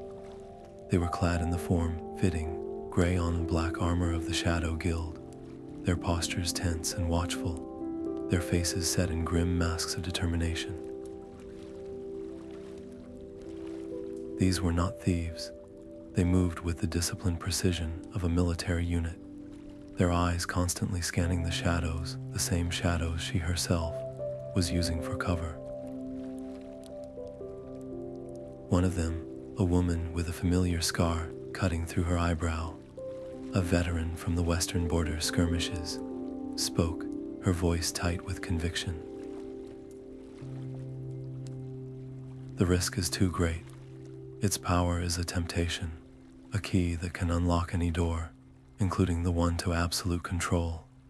Keeping it intact is an invitation for someone, someday, to misuse it. Destruction is the only guarantee. It is the only way to truly protect our people from the cycle of abuse. The others nodded, their expressions a mixture of resolve and sorrow. They weren't enemies, they were idealists. They had stolen the relic not to start a war, but to end the very possibility of one, forever, by eliminating the instrument they believed made it inevitable. In a horrifying, heart-shattering instant, Lyra realized she hadn't been pursuing a villain. She had been hunting down a group of her own people who believed, with every fiber of their being, that they were heroes. The sight of her own people, standing guard over the relic with such grim resolve, sent a wave of conflicting emotions crashing over Lyra: relief that it was safe, shock at their identity, and a cold, dawning horror at their stated purpose. Stepping out from her concealment was one of the most difficult actions she had ever taken. She moved slowly, hands open and visible, her own Shadow Guild insignia on her wrist, deliberately exposed. The reaction was instantaneous. 5 weapons were drawn in a whisper of polished metal, 5 pairs of eyes narrowed in recognition and suspicion. The veteran with the scar, Lyra, stepped forward, her blade steady, but her expression one of profound weariness, not hostility. "Stand down, sister," Lyra said, her voice low and edged with tension. "You are not here for the reason you think you are." What followed was not a fight, but a tense, hushed council held in the dim blue light of the shadow lantern, surrounded by the ghosts of the abandoned outpost. Lyra and her team did not see themselves as thieves or rogue agents. They saw themselves as saviors acting where their leadership would not. They laid out a terrifyingly logical argument. Their intelligence, gathered from deep cover operatives within the Sunstone Citadel itself, indicated that a radical sect of light-bearer generals, known as the Dawn Brigade, was on the verge of a coup. Their plan was not just political, it was apocalyptic. They intended to seize the Sunstone relic and use its power not for balance, but for absolute dominion, to amplify the sun's energy to unbearable levels, literally scorching the Shadowlands into barren, uninhabitable wastes, and forcing her people into extinction or total submission. The relic in their hands would become a genocidal weapon. The Guild Council knows this, Lyra insisted, her gaze locked with Lyra's, but they are paralyzed. They debate and delay, hoping for a diplomatic solution that will never come, while the Dawn Brigade moves its pieces into place. We could not wait for our leader's courage to catch up to the enemy's ambition. We took the only action that could guarantee our survival. We removed the weapon from the board entirely. This revelation struck at the very foundation of Lyra's mission. Her orders had been clear: retrieve the relic to prevent a war sparked by its theft. But those orders were based on a premise that now seemed dangerously naive or, worse, deliberately incomplete. The guild leadership had either underestimated the Dawn Brigade's threat, or, a more chilling thought, they were aware and had chosen to keep their field agents in the dark to maintain plausible deniability. Lyra was suddenly standing at a crossroads between two devastating futures, and both paths were paved with good intentions. Lyra's path was one of grim necessity. Destroying the relic would indeed neutralize the immediate threat. It would rob the Dawn Brigade of their superweapon and likely avert a war of annihilation. It was the safe choice, the certain choice, but it was also a choice born of fear, a permanent surrender to the idea that unity was impossible. It would mean accepting that their peoples were forever destined for conflict, that the beautiful symbiosis depicted in the cave murals was truly lost to history. It would sacrifice the relic's true purpose, its power to harmonize and balance, on the altar of short-term survival. The other path, the one Lyra felt a desperate, hopeful pull toward, was infinitely more dangerous. It was the path of staggering risk. It meant believing that the relic could be more than a weapon or a bargaining chip. It could be a catalyst. Instead of destroying it, they could use it as proof. They could bring the Dawn Brigade's plot into the light, expose their genocidal intent to the broader, more moderate light-bearer population, and shatter their support base. They could use the relic not as a threat, but as an invitation, a demonstration of what was possible when the two realms worked in concert, a tangible symbol of the balance that had once been and could be again. This path offered a chance, however slim, at a lasting peace, a future that wasn't just an absence of war, but a presence of cooperation. But the risk was catastrophic failure. If they tried to use the relic, and it was seized by the radicals, Lyra would have handed them the very instrument of her people's destruction. She was no longer just questioning a mission parameter. She was standing between her people's fear and their highest hope, and the weight of that decision felt like it could crush her. The air in the dim cellar grew thick with tension, charged by the clash of two irreconcilable visions for survival. Lyra stood her ground before Alara and her team, her hands still open and raised, not in surrender, but in earnest appeal. Destruction is a final answer to a temporary problem, she began, her voice low but fervent, cutting through the silence. You see the relic as a key that can unlock a door to our annihilation, and you're right. But what if it's also the only key that can unlock the door to a lasting peace? By destroying it, we don't just rob the Dawn Brigade of a weapon. We rob every future generation of a tool for balance. We surrender to the fear that coexistence is impossible, and we make that fear a permanent reality. She gestured to the pulsing orb on the crate. This isn't just a source of power. It's a piece of our shared history. Proof that our peoples once built a world together instead of tearing one apart. We have a chance to use it not as a threat, but as an invitation back to that world. Alara's expression remained a mask of hardened resolve, though a flicker of pain crossed her features. Your words are pretty, Lyra, but they are the words of someone who has not seen what we have seen. The intelligence reports aren't theoretical. We have names, dates, deployment schedules. The Dawn Brigade isn't interested in your invitation. They see negotiation as weakness, and our existence as a stain to be cleansed. You speak of a future that relies on the goodwill of those who have none. We are not choosing fear over hope. We are choosing the certainty of our people's survival over the gamble of their extinction. Hope is a luxury paid for with blood, and we will not let our people be the ones who pay that price.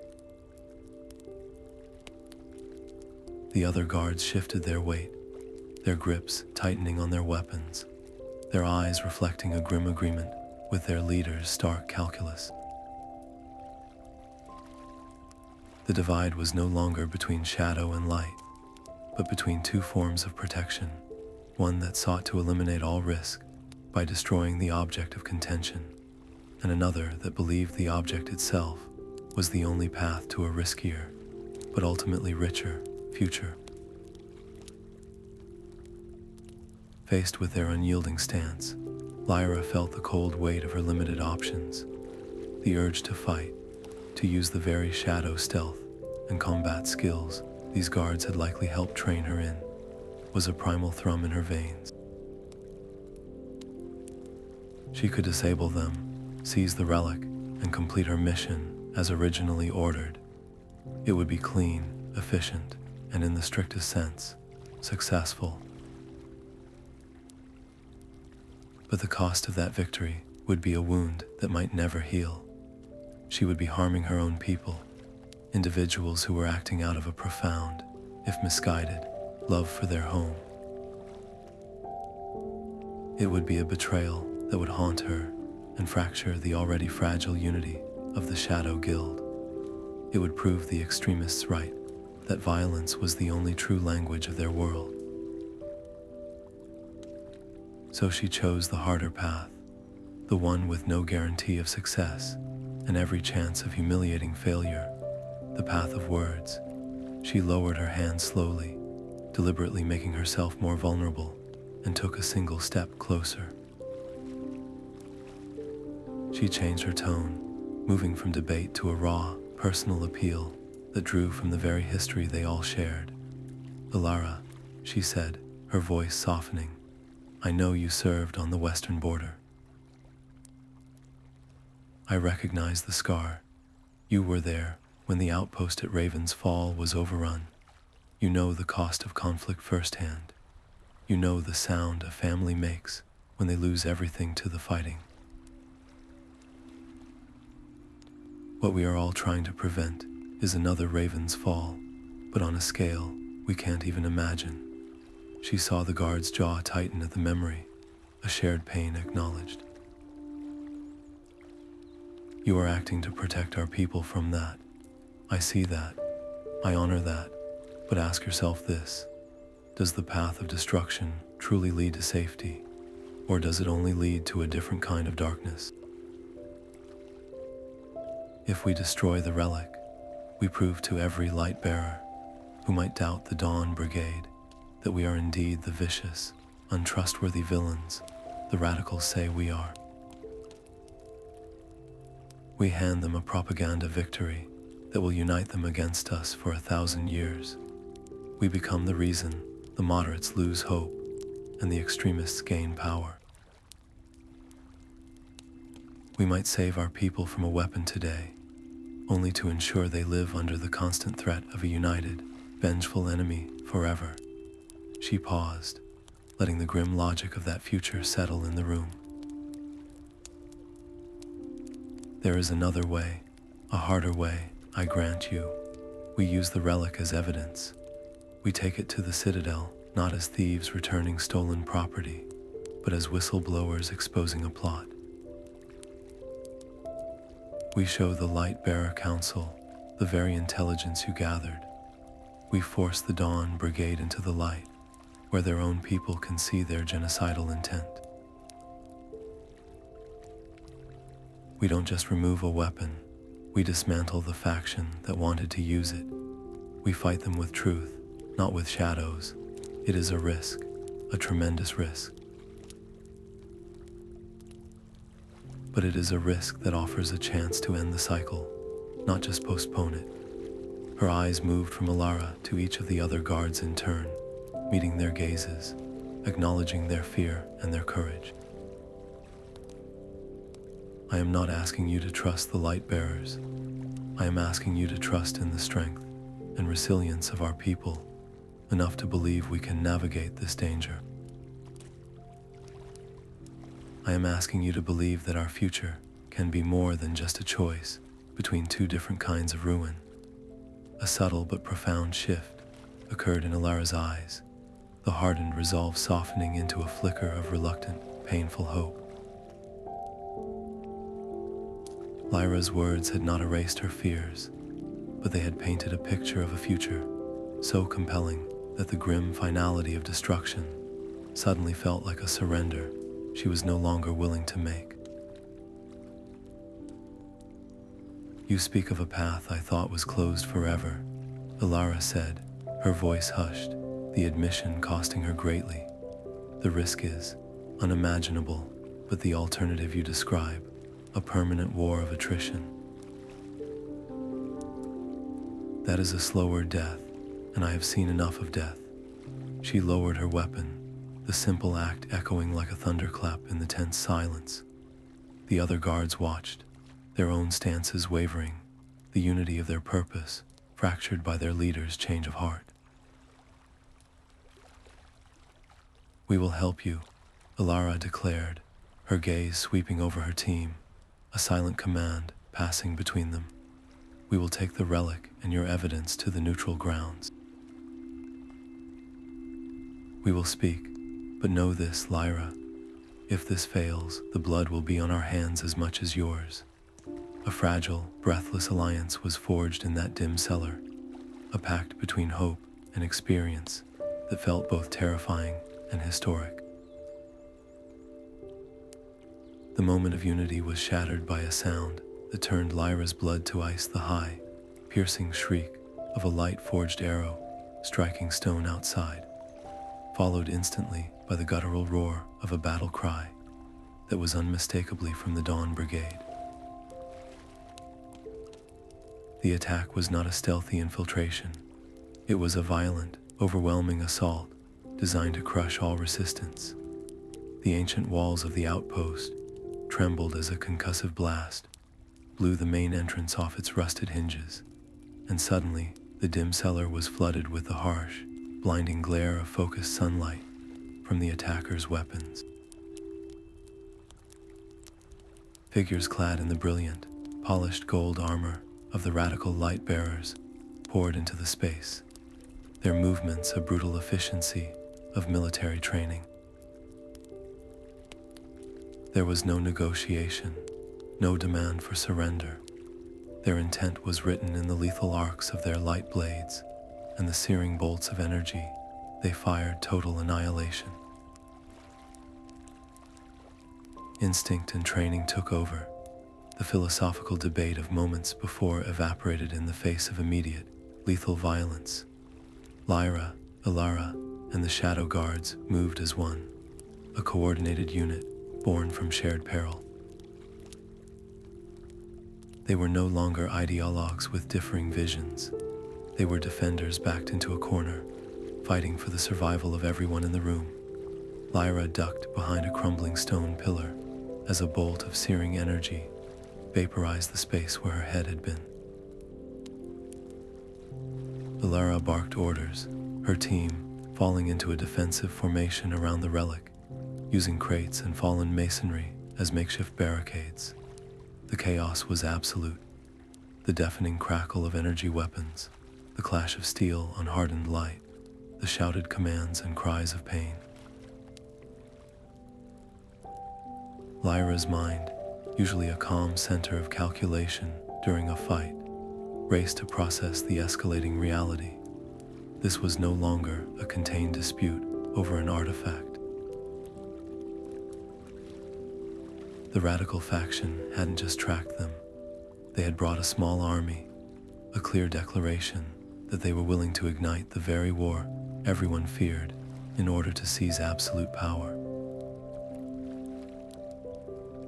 The conflict had exploded far beyond a spy's retrieval mission or a guard's protective strike. It had become a microcosm of the larger war, a brutal preview of the future, and the realization that she was now a combatant in that preview sent a cold wave of dread through her. She was no longer in control of the situation.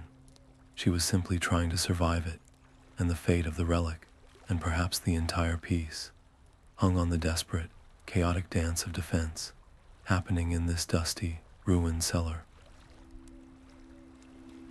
The cellar became a maelstrom of conflicting energies and desperate motion, a tiny, violent universe where the future of two peoples was being decided in flashes of searing light and pools of absolute shadow. There was no time for strategy, only for instinct and a raw, unspoken trust that formed in the space between one heartbeat and the next. Lyra saw a Dawn Brigade soldier leveling a sun lance at Alara's back and didn't think. She moved. A small, weighted disc from her belt, a tool designed to create a localized sound disturbance, flew from her fingers, striking a pile of empty crates across the room with a deafening, clattering crash. The soldier's head snapped toward the noise, his lethal aim broken for the critical second it took Lyra to spin and parry a blow from another attacker. It was a spy's trick, a misdirection, but in this close quarters chaos, it was as effective as any weapon. Across the room, Kale was a bastion of brilliant, defensive energy. He did not fight with the aggressive, cutting beams of the attackers. His light was different. It was cohesive, malleable. As a volley of light arrows streaked toward the huddled shadow guards, he thrust his hands forward, and the air in front of them shimmered, coalescing into a solid, semi-translucent wall of hardened sunlight.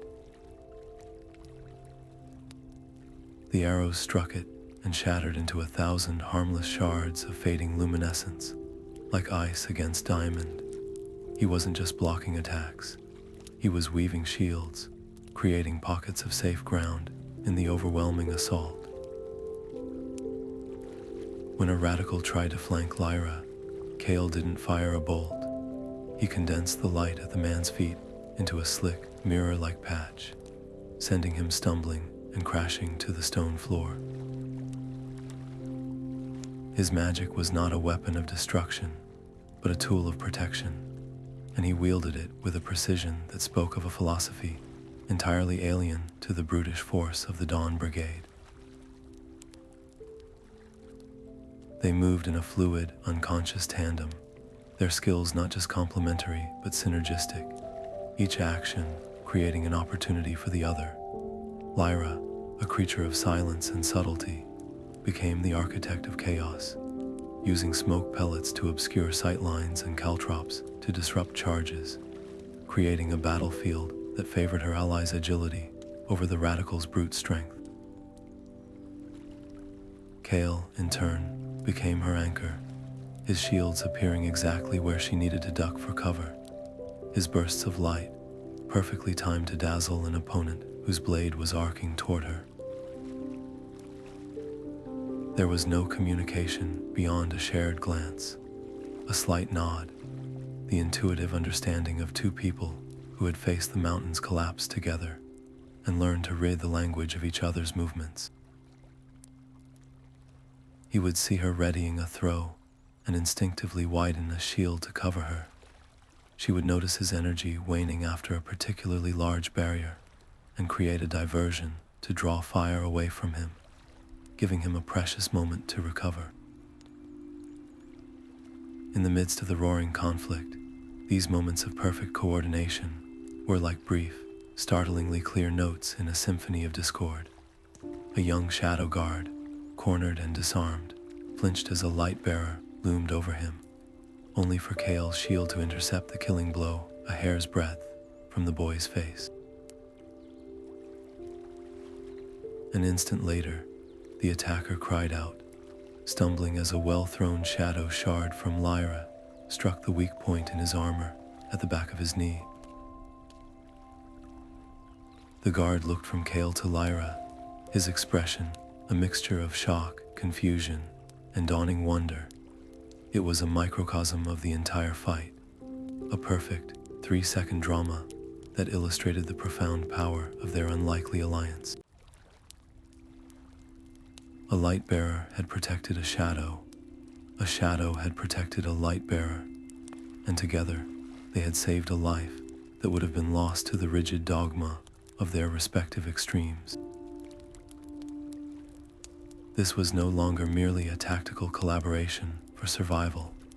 It had become something far more significant, a living argument against the generations of hatred that had brought them to this point. Their cooperation was a quiet revolution happening in the midst of a loud war. Every time Kale's light shielded a shadow from harm, it challenged 1,000 stories of light-bearer cruelty. Every time Lyra's cunning saved Kale from a flanking attack, it dismantled 1,000 caricatures of shadow treachery.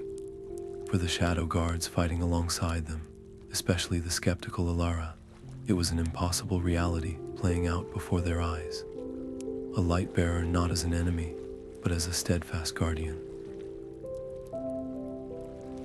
For Kale, it was the embodiment of the philosophy he'd only ever spoken of around a campfire.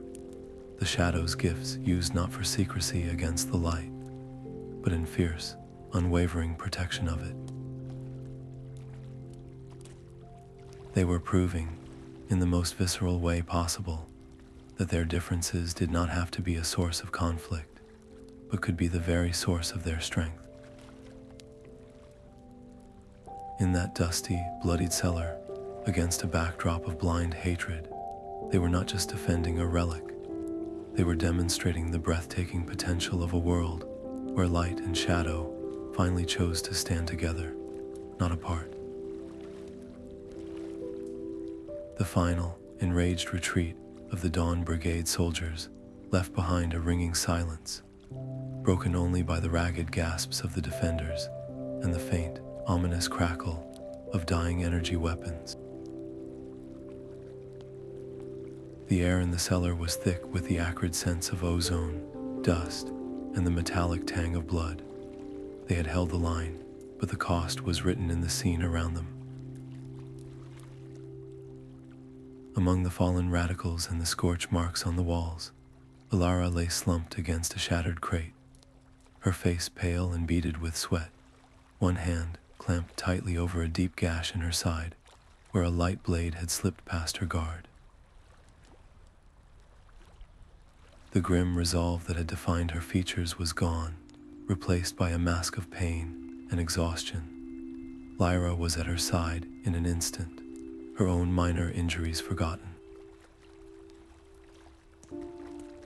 The careful protocols of her guild, the ingrained suspicion of light bearers, the ideological debate of moments before, it all melted away in the face of this immediate human suffering. She gently moved Lyra's hand, her own fingers, trained for delicate lock-picking and precise toolwork, now assessing the wound with a clinical urgency. "Hold still," she murmured, her voice low and steady, a calm anchor in the aftermath of the storm. From her kit, she produced not a weapon, but a roll of clean bandages and a small vial of antiseptic distilled from shadow moss, its properties far more effective than any mundane medicine. As she worked to clean and bind the wound, her movements were sure and gentle, a strange contrast to the violence that had just consumed them. Lyra's eyes, clouded with pain, focused on Lyra's face. There was no suspicion there now, only a weary, dawning gratitude. This was not how their encounter was supposed to end. They were meant to be adversaries, two shadows on opposite sides of a fundamental schism. Yet here one was, tending to the other with a care that felt sisterly. The simple, compassionate act of stopping the bleeding, of offering a sip of water from her own skin, transcended the complex political and philosophical arguments that had divided them. It was a language more fundamental than faction, a basic acknowledgement of shared humanity, or in their case, shared personhood, that forged a bond more instantly powerful than any treaty or debated point. In the quiet intensity of that moment, with Kale keeping a watchful guard at the cellar entrance and the other shadow guards tending to their own wounds, the fragile alliance of necessity began to solidify into something resembling trust. "It changes nothing," Lyra whispered, her voice strained, yet a flicker of her old defiance returning. "The threat, the Dawn Brigade, they will not stop. They know we have it now." Lyra finished tying off the bandage and sat back on her heels, her gaze shifting from Lyra to the Sunstone relic, which pulsed softly on its crate, seemingly oblivious to the violence it had incited. "It changes everything," Lyra countered softly, her tone not argumentative, but filled with a new, hard-won conviction. "Because we are not going to hide it or destroy it. We are going to show it to everyone." She looked from Lyra to Kale, including them both in her vision. "This cannot be decided by us in a dusty cellar, or by our councils behind closed doors. This relic belongs to both our peoples. Its fate should be decided by both our peoples." The idea was audacious, almost unthinkable. A formal meeting between the high councils of light and shadow was a rarity, usually occurring only under the most dire circumstances, and always fraught with tension and the palpable threat of violence. To propose such a gathering, with the stolen relic at its center, was to invite a potential diplomatic explosion. But as the silence stretched, the sheer necessity of the proposal became its own argument. Hiding the relic again would only make them permanent targets for the Dawn Brigade, and likely their own shadow extremists. Destroying it would be an act of fear that would poison any chance of future reconciliation. The only path forward was the one of staggering courage, transparency. Kale was the first to nod, his expression grave but resolute. "The Twilight Meadows," he said. "It is the oldest neutral ground, the place where the first accords were signed millennia ago. The land itself is said to discourage violence." Lyra, though pale and weakened, gave a slow, deliberate nod of agreement. The journey would be dangerous, especially for her in her current state, and the meeting itself would be a political minefield. But the alternative, continuing the cycle of theft, suspicion, and secret plots, was a guarantee of the war they all sought to avoid. This way, however perilous, offered a sliver of hope. It was a decision to place their faith, not in the secrecy of shadows or the brilliance of light, but in the painfully difficult, glaringly public process of dialogue. Together, wounded and weary, but united by a fragile new purpose, they agreed to become couriers not of a weapon, but of an opportunity, transporting the relic to a place where the future could be chosen openly, instead of stolen in the night. The relative peace of the journey was a fragile illusion, shattered in a heartbeat. One moment, they were picking their way along a narrow trail, skirting a deep ravine. The next, the air itself seemed to tear open. Figures erupted from the shadows between the trees, not with the brilliant, aggressive energy of the Dawn Brigade, but with a silent, lethal grace that was chillingly familiar. They moved like living darkness, their forms blurred and shifting, their attacks precise and aimed not to capture, but to kill. These were not light bearers, they were shadows. Extremists from her own guild, Lyra's body reacted before her mind could process the betrayal, her training taking over as she parried a strike aimed at Kale's back and countered with a disabling blow to her attacker's wrist, the movement pure instinct.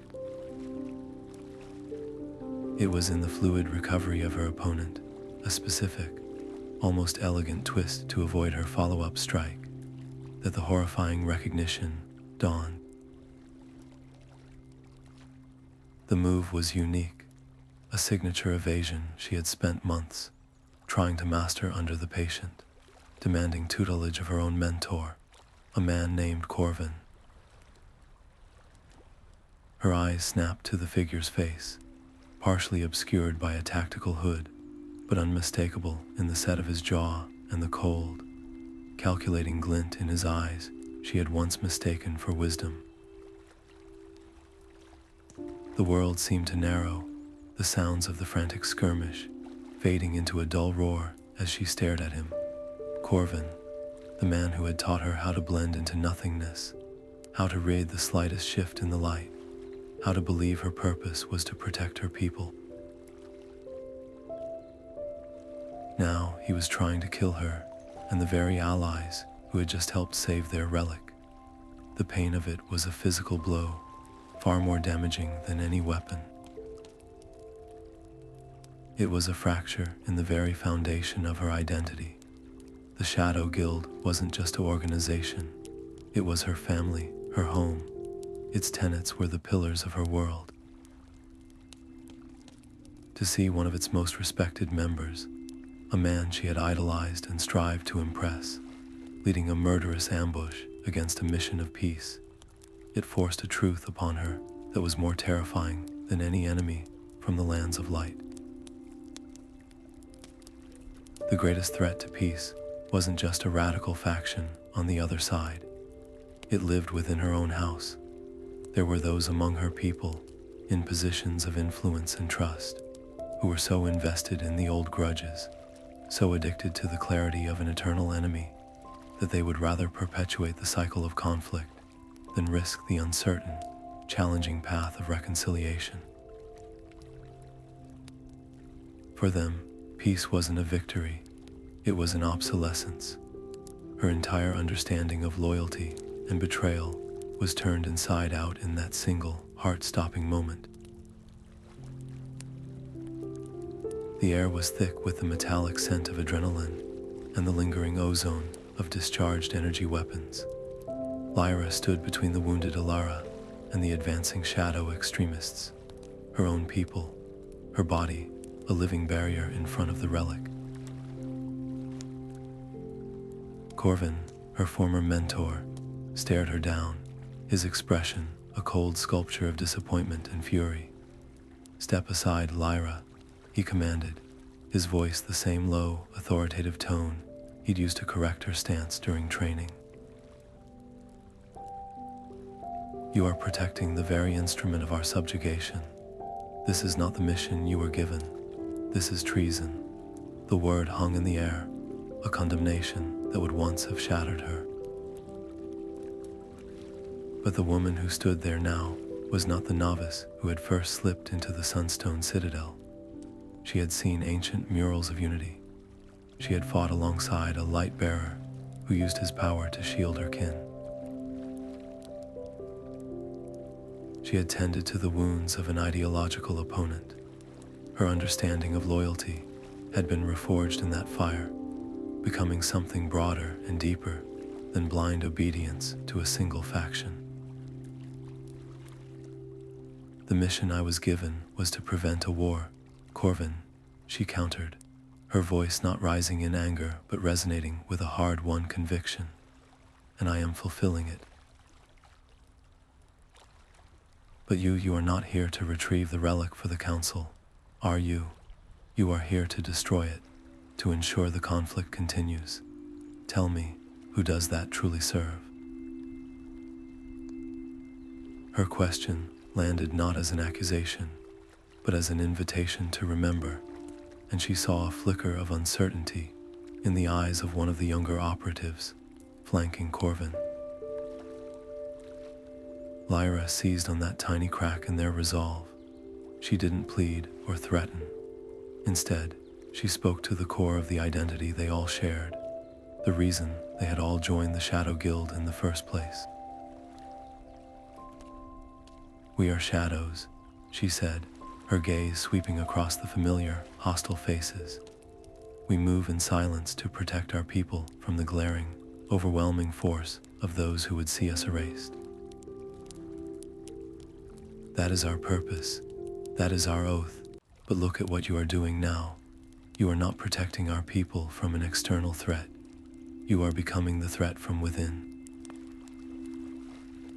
You are attacking your own, in the open, with the same brutality we have always fought against. Is this the future you want for us?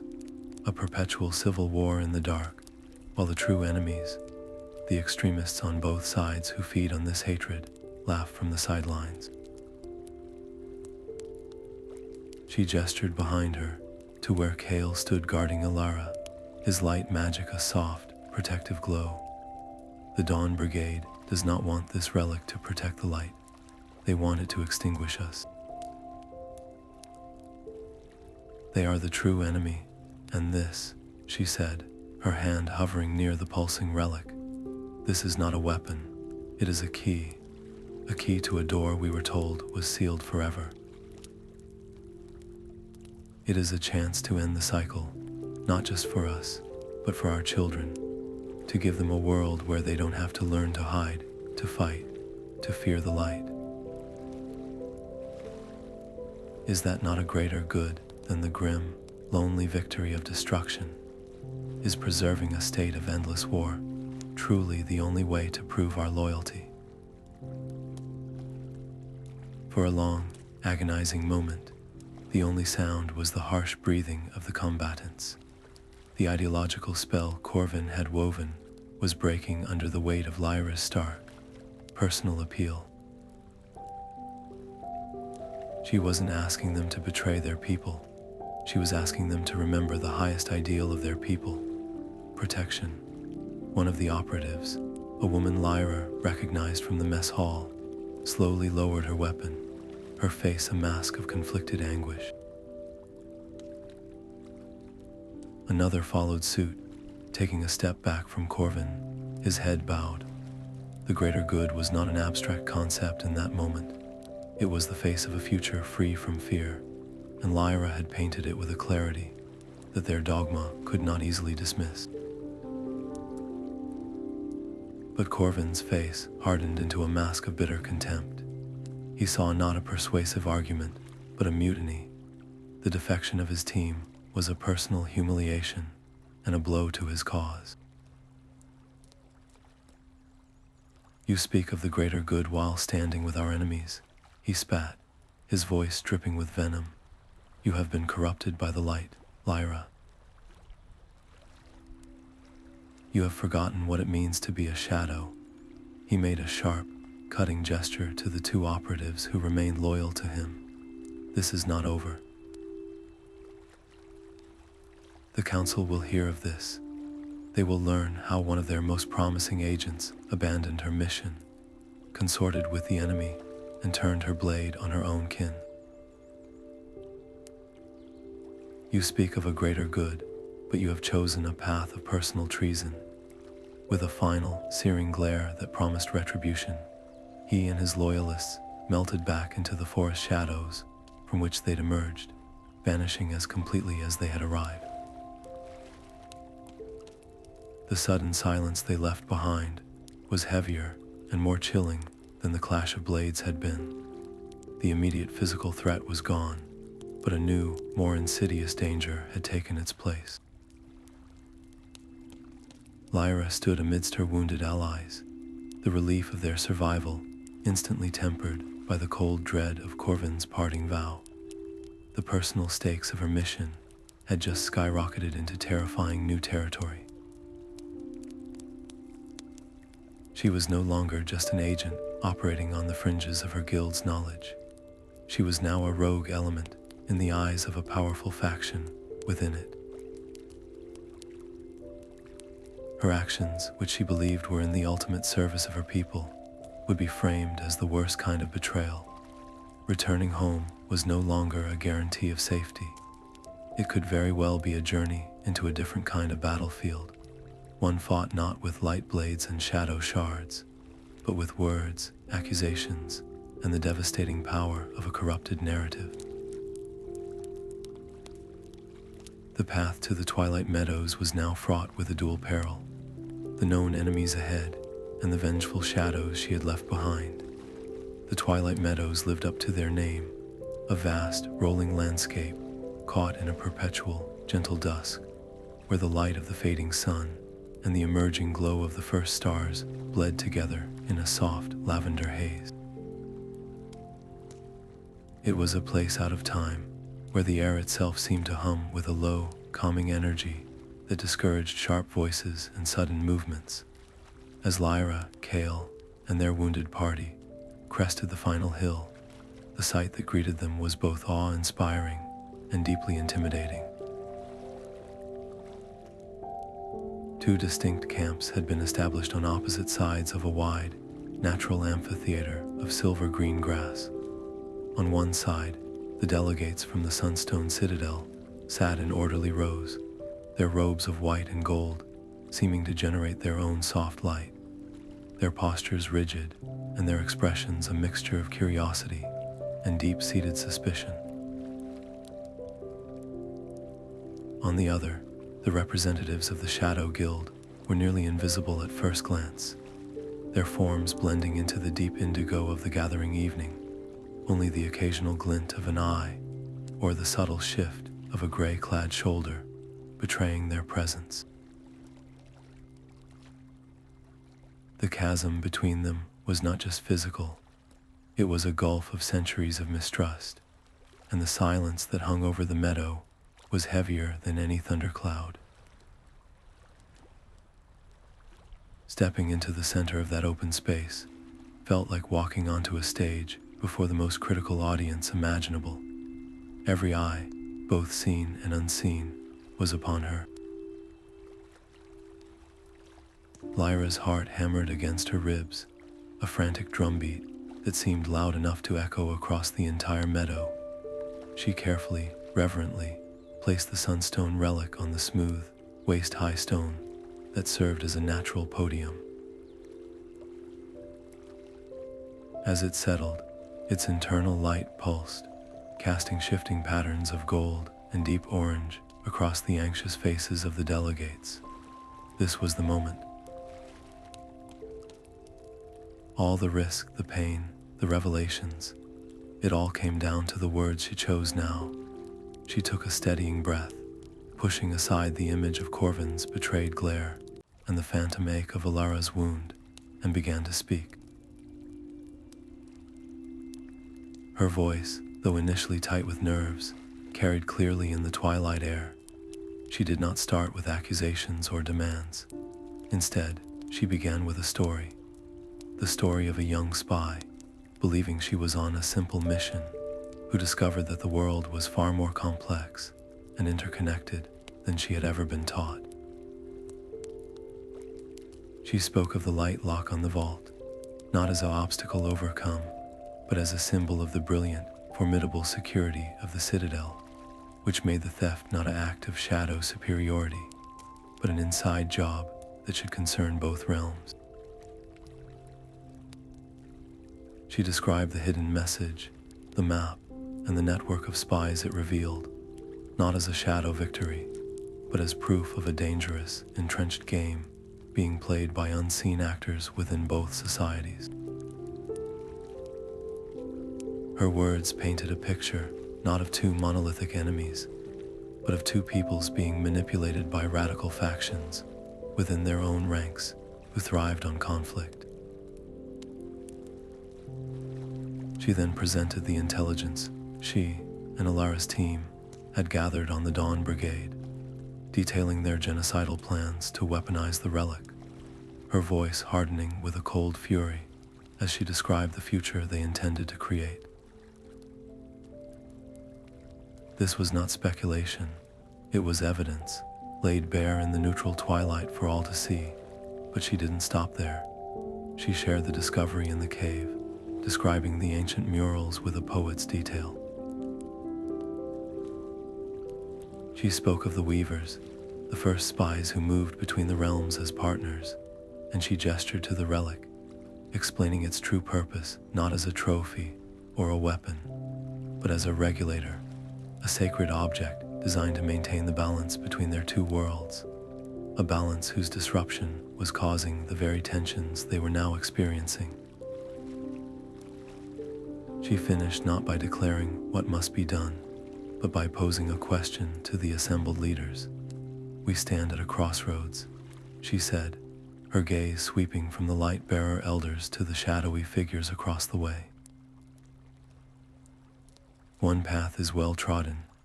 It is the path of suspicion, of preemptive strikes, of destroying that which we fear to understand. It is the path that leads inevitably to the battlefield, where our children will spill each other's blood for a cause they will have forgotten. The other path is overgrown, nearly forgotten. It requires us to look past old grudges and see the manipulation at work. It asks us to be brave enough to trust, not blindly, but based on the evidence before us and the shared history buried beneath our feet. The relic is not the problem. It is a mirror. What it reflects back at us today is our own choice. Will we see an enemy to be destroyed, or will we see a partner we have forgotten?" The silence that followed was profound, but it was not the silence of agreement. It was the silence of seismic shock, of deeply held beliefs being violently challenged. Then the tension shattered. A shadow elder, his voice like grinding stone, rose and accused the light-bearer delegation of sanctioning the Dawn Brigade's goals, his words dripping with centuries of resentment. A light-bearer diplomat shot to her feet, her voice ringing with indignant fury, counter-accusing the Shadow Guild of using the cave paintings and the story of the Weavers as a convenient fiction to cover their own act of theft and aggression. Old wounds were ripped open, voices raised, and hands drifted toward concealed weapons. The calming energy of the meadow seemed to fray at the edges, the peaceful twilight feeling like it could erupt into a storm of violence at any second. The meeting was teetering on the brink of total collapse, threatening to become the very first battle of the war they had come to prevent. Lyra's hope, which had felt so solid moments before, now felt fragile as glass, and she knew her next move would require a different kind of courage altogether. It was into this rising storm of accusation and fear that Kale stepped forward. He did not move to the center with a diplomat's practiced grace, but with the quiet, steady resolve of someone who had seen the truth up close and could no longer remain silent.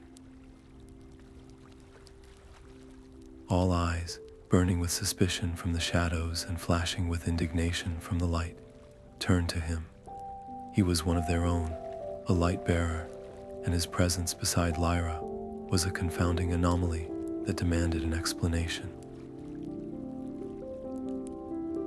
He began not with grand pronouncements or political arguments, but with a simple, personal story. He spoke of the Rockslide, of the moment the mountain fell, and the artificial divisions of their world became meaningless in the face of a shared struggle for survival. He described the cave not as a shadow discovery, but as a place of profound historical truth that belonged to both of them, a truth that had been hidden from all of them by time and prejudice. And then he spoke of Lyra. He did not describe a shadow spy, an infiltrator, or an enemy. He spoke of a partner. He told them how her instincts had saved him from an ambush, how her compassion had led her to tend to a wounded opponent, and how her courage in the face of her own people's extremism had solidified his belief that peace was not a naive dream, but a tangible possibility. His words were not polished oratory. They were raw, honest, and carried the weight of lived experience. He was a light bearer giving testimony to the honor of a shadow, and the sheer unexpectedness of it created a crack in the wall of hostility. A few of the younger delegates from both sides leaned forward, their expressions shifting from anger to a wary, captivated curiosity. The rigid postures of some elders softened almost imperceptibly. It was a slow, delicate thaw, the first fragile hint that dialogue might still be possible. This hard-won moment of tentative openness was shattered by Elder Valerius, a figure so ancient and respected his mere presence usually commanded silence.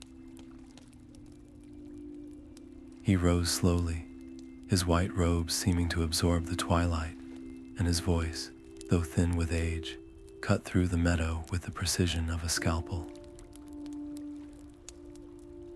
The young man speaks of partnership and peace, and these are noble aspirations we all claim to share. He began, his tone deceptively calm, but he speaks from the limited view of a single journey. I speak from the burden of centuries of history, and that history carries a warning we would be fools to ignore. He turned his piercing gaze toward the relic, his expression one of deep, personal dread. This object, he said, his voice dropping to a grave whisper that forced everyone to lean in to hear, is not merely a regulator or a symbol. Its most guarded secret, known only to the highest keepers of our lore, is its capacity for absolute subjugation. In the wrong hands, its energy can be inverted. It can not only harmonize light and shadow, it can be tuned to one frequency alone, to dominate and suppress the other. It can be used to amplify the will of a single individual, projecting it not as a suggestion, but as an undeniable command that strips others of their free thought, creating an army of obedient vessels. The Dawn Brigade does not seek it merely to scorch your lands, he said, looking directly at the Shadow delegation. They seek it to hollow out your people, to erase your culture from within, to make you willing servants in a world where only pure light is permitted to exist. And you must ask yourselves, he continued, his voice rising now, sweeping across both camps. If such a tool were to be kept, what is to stop a Shadow Master from one day learning this inverse frequency and using it to plunge our world into an eternal, silent night, extinguishing all light and free will forever? You ask us to trust, but you are asking us to cradle a viper to our breast and hope it remembers our kindness. The effect was instantaneous and catastrophic. The fragile trust that Kale's words had painstakingly built vaporized in the heat of this new, terrifying revelation. The meadow, once a place of potential understanding, now felt like a powder keg. Shadow delegates recoiled, their forms seeming to darken with renewed paranoia, now viewing the relic not as a potential key to peace, but as the genocidal weapon they had always feared. Light-bearers looked at each other with fresh alarm, the idea of their own will being stripped away a horror beyond any physical war. The tension didn't just spike, it exploded. Voices rose in panic, accusations flew anew, and the very air crackled with the threat of violence. The entire fragile peace process hung by a thread, and it was unraveling fast. All eyes now swung back to Lyra, the architect of this gathering, who had brought this monstrous instrument into their midst. The hope in the meadow was gone, replaced by a demand for an answer to an impossible question. How could anyone possibly trust anyone with such a thing? Lyra felt the weight of those terrified, angry stares like a physical force. Her mind raced, scrambling for purchase in the landslide of fear Valerius had unleashed. The old man was not wrong. He had simply presented the problem without a solution, and in doing so, had condemned them all to the very cycle of suspicion they were trying to break. Then the answer came to her, not as a fully formed plan, but as a principle, a direct reflection of everything she had learned on her journey. She stepped forward, her voice cutting through the din, not by shouting, but by its sheer, unwavering clarity. Elder Valerius is correct, she declared, stunning the crowd into momentary silence. He is absolutely correct. The relic's power is immense, and like any immense power, it is terrifying. It can be misused. That is not a reason to destroy it, or to hide it away in fear. That is the very reason we must guard it together. She let the words hang there for a heartbeat, allowing the radical simplicity of the idea to break through the panic. The flaw in our history has never been the existence of powerful objects. It has been the belief that one side alone could be trusted with them. That is the thinking that leads to tyranny. So I propose we do not choose a side. I propose we choose both. She gestured between the two delegations. The relic will not be kept in the Sunstone Citadel. It will not be hidden in the Shadow Guild's deepest vault. It will remain here in the Twilight Meadows under a joint guardianship. A new order will be formed, not of light or shadow, but of both. A circle of keepers, an equal number from each realm, chosen for their wisdom and their commitment to balance. The relic will be encased in a vessel that requires 2 keys to open, each key held by a different keeper. Its use, if it must ever be used, will require the unanimous consent of the entire circle. Not a simple majority, not a 2/3 vote. Unanimity, the power to activate it, or to even access it, will reside not in any one person or faction, but in the fragile, necessary state of agreement between us. She looked at Elder Valerius, her expression not defiant, but respectful. You fear its power being used for control. This is the only safeguard that can truly prevent that. It makes the relic's use impossible without a level of trust and cooperation that would, by its very existence, make its use as a weapon unnecessary. We will not eliminate the risk, Elder. We will make our safety dependent on our unity. The greatest security for this relic will not be a lock or a barrier, but the enduring peace it is meant to symbolize. The silence that followed her proposal was absolute, a void of sound so complete she could hear the soft rustle of the twilight grass in the breeze. It was the silence of seismic shock, of paradigms shifting under the weight of an idea, so radical it momentarily short-circuited centuries of ingrained opposition. Then the void erupted. The meadow was instantly filled with a cacophony of outrage, disbelief, and frantic debate. A shadow elder, his voice like gravel, denounced it as a naive fantasy that would leave their most sacred object vulnerable in a place of no allegiance. A light-bearer diplomat shouted that it was an insidious plot to grant the shadows permanent access to the heart of their power. The proposal was picked apart, examined from every angle of fear and suspicion, each delegate finding a new reason why it was the most dangerous course of action imaginable. Lyra stood her ground in the center of the storm, her heart a frantic drum against her ribs, but her expression remained steady. She did not shout back. Instead, she listened, her sharp mind cataloging each objection, each flash of paranoia, and she answered them not with emotion, but with cold, irrefutable logic. To the shadow who feared vulnerability, she asked if a vault had ever truly been secure, pointing to the theft from the impregnable Sunstone Citadel itself.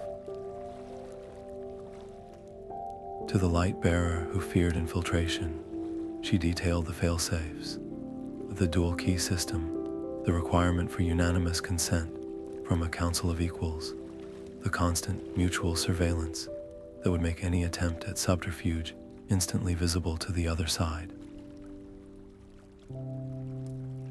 "You are all thinking like tacticians in a war," she said, her voice cutting through the noise, looking for the advantage. "I am asking you to think like architects of a peace.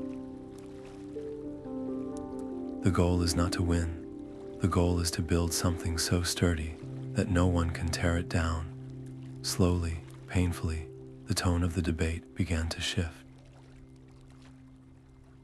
The initial knee-jerk rejection gave way to a more pragmatic, if still deeply wary, consideration.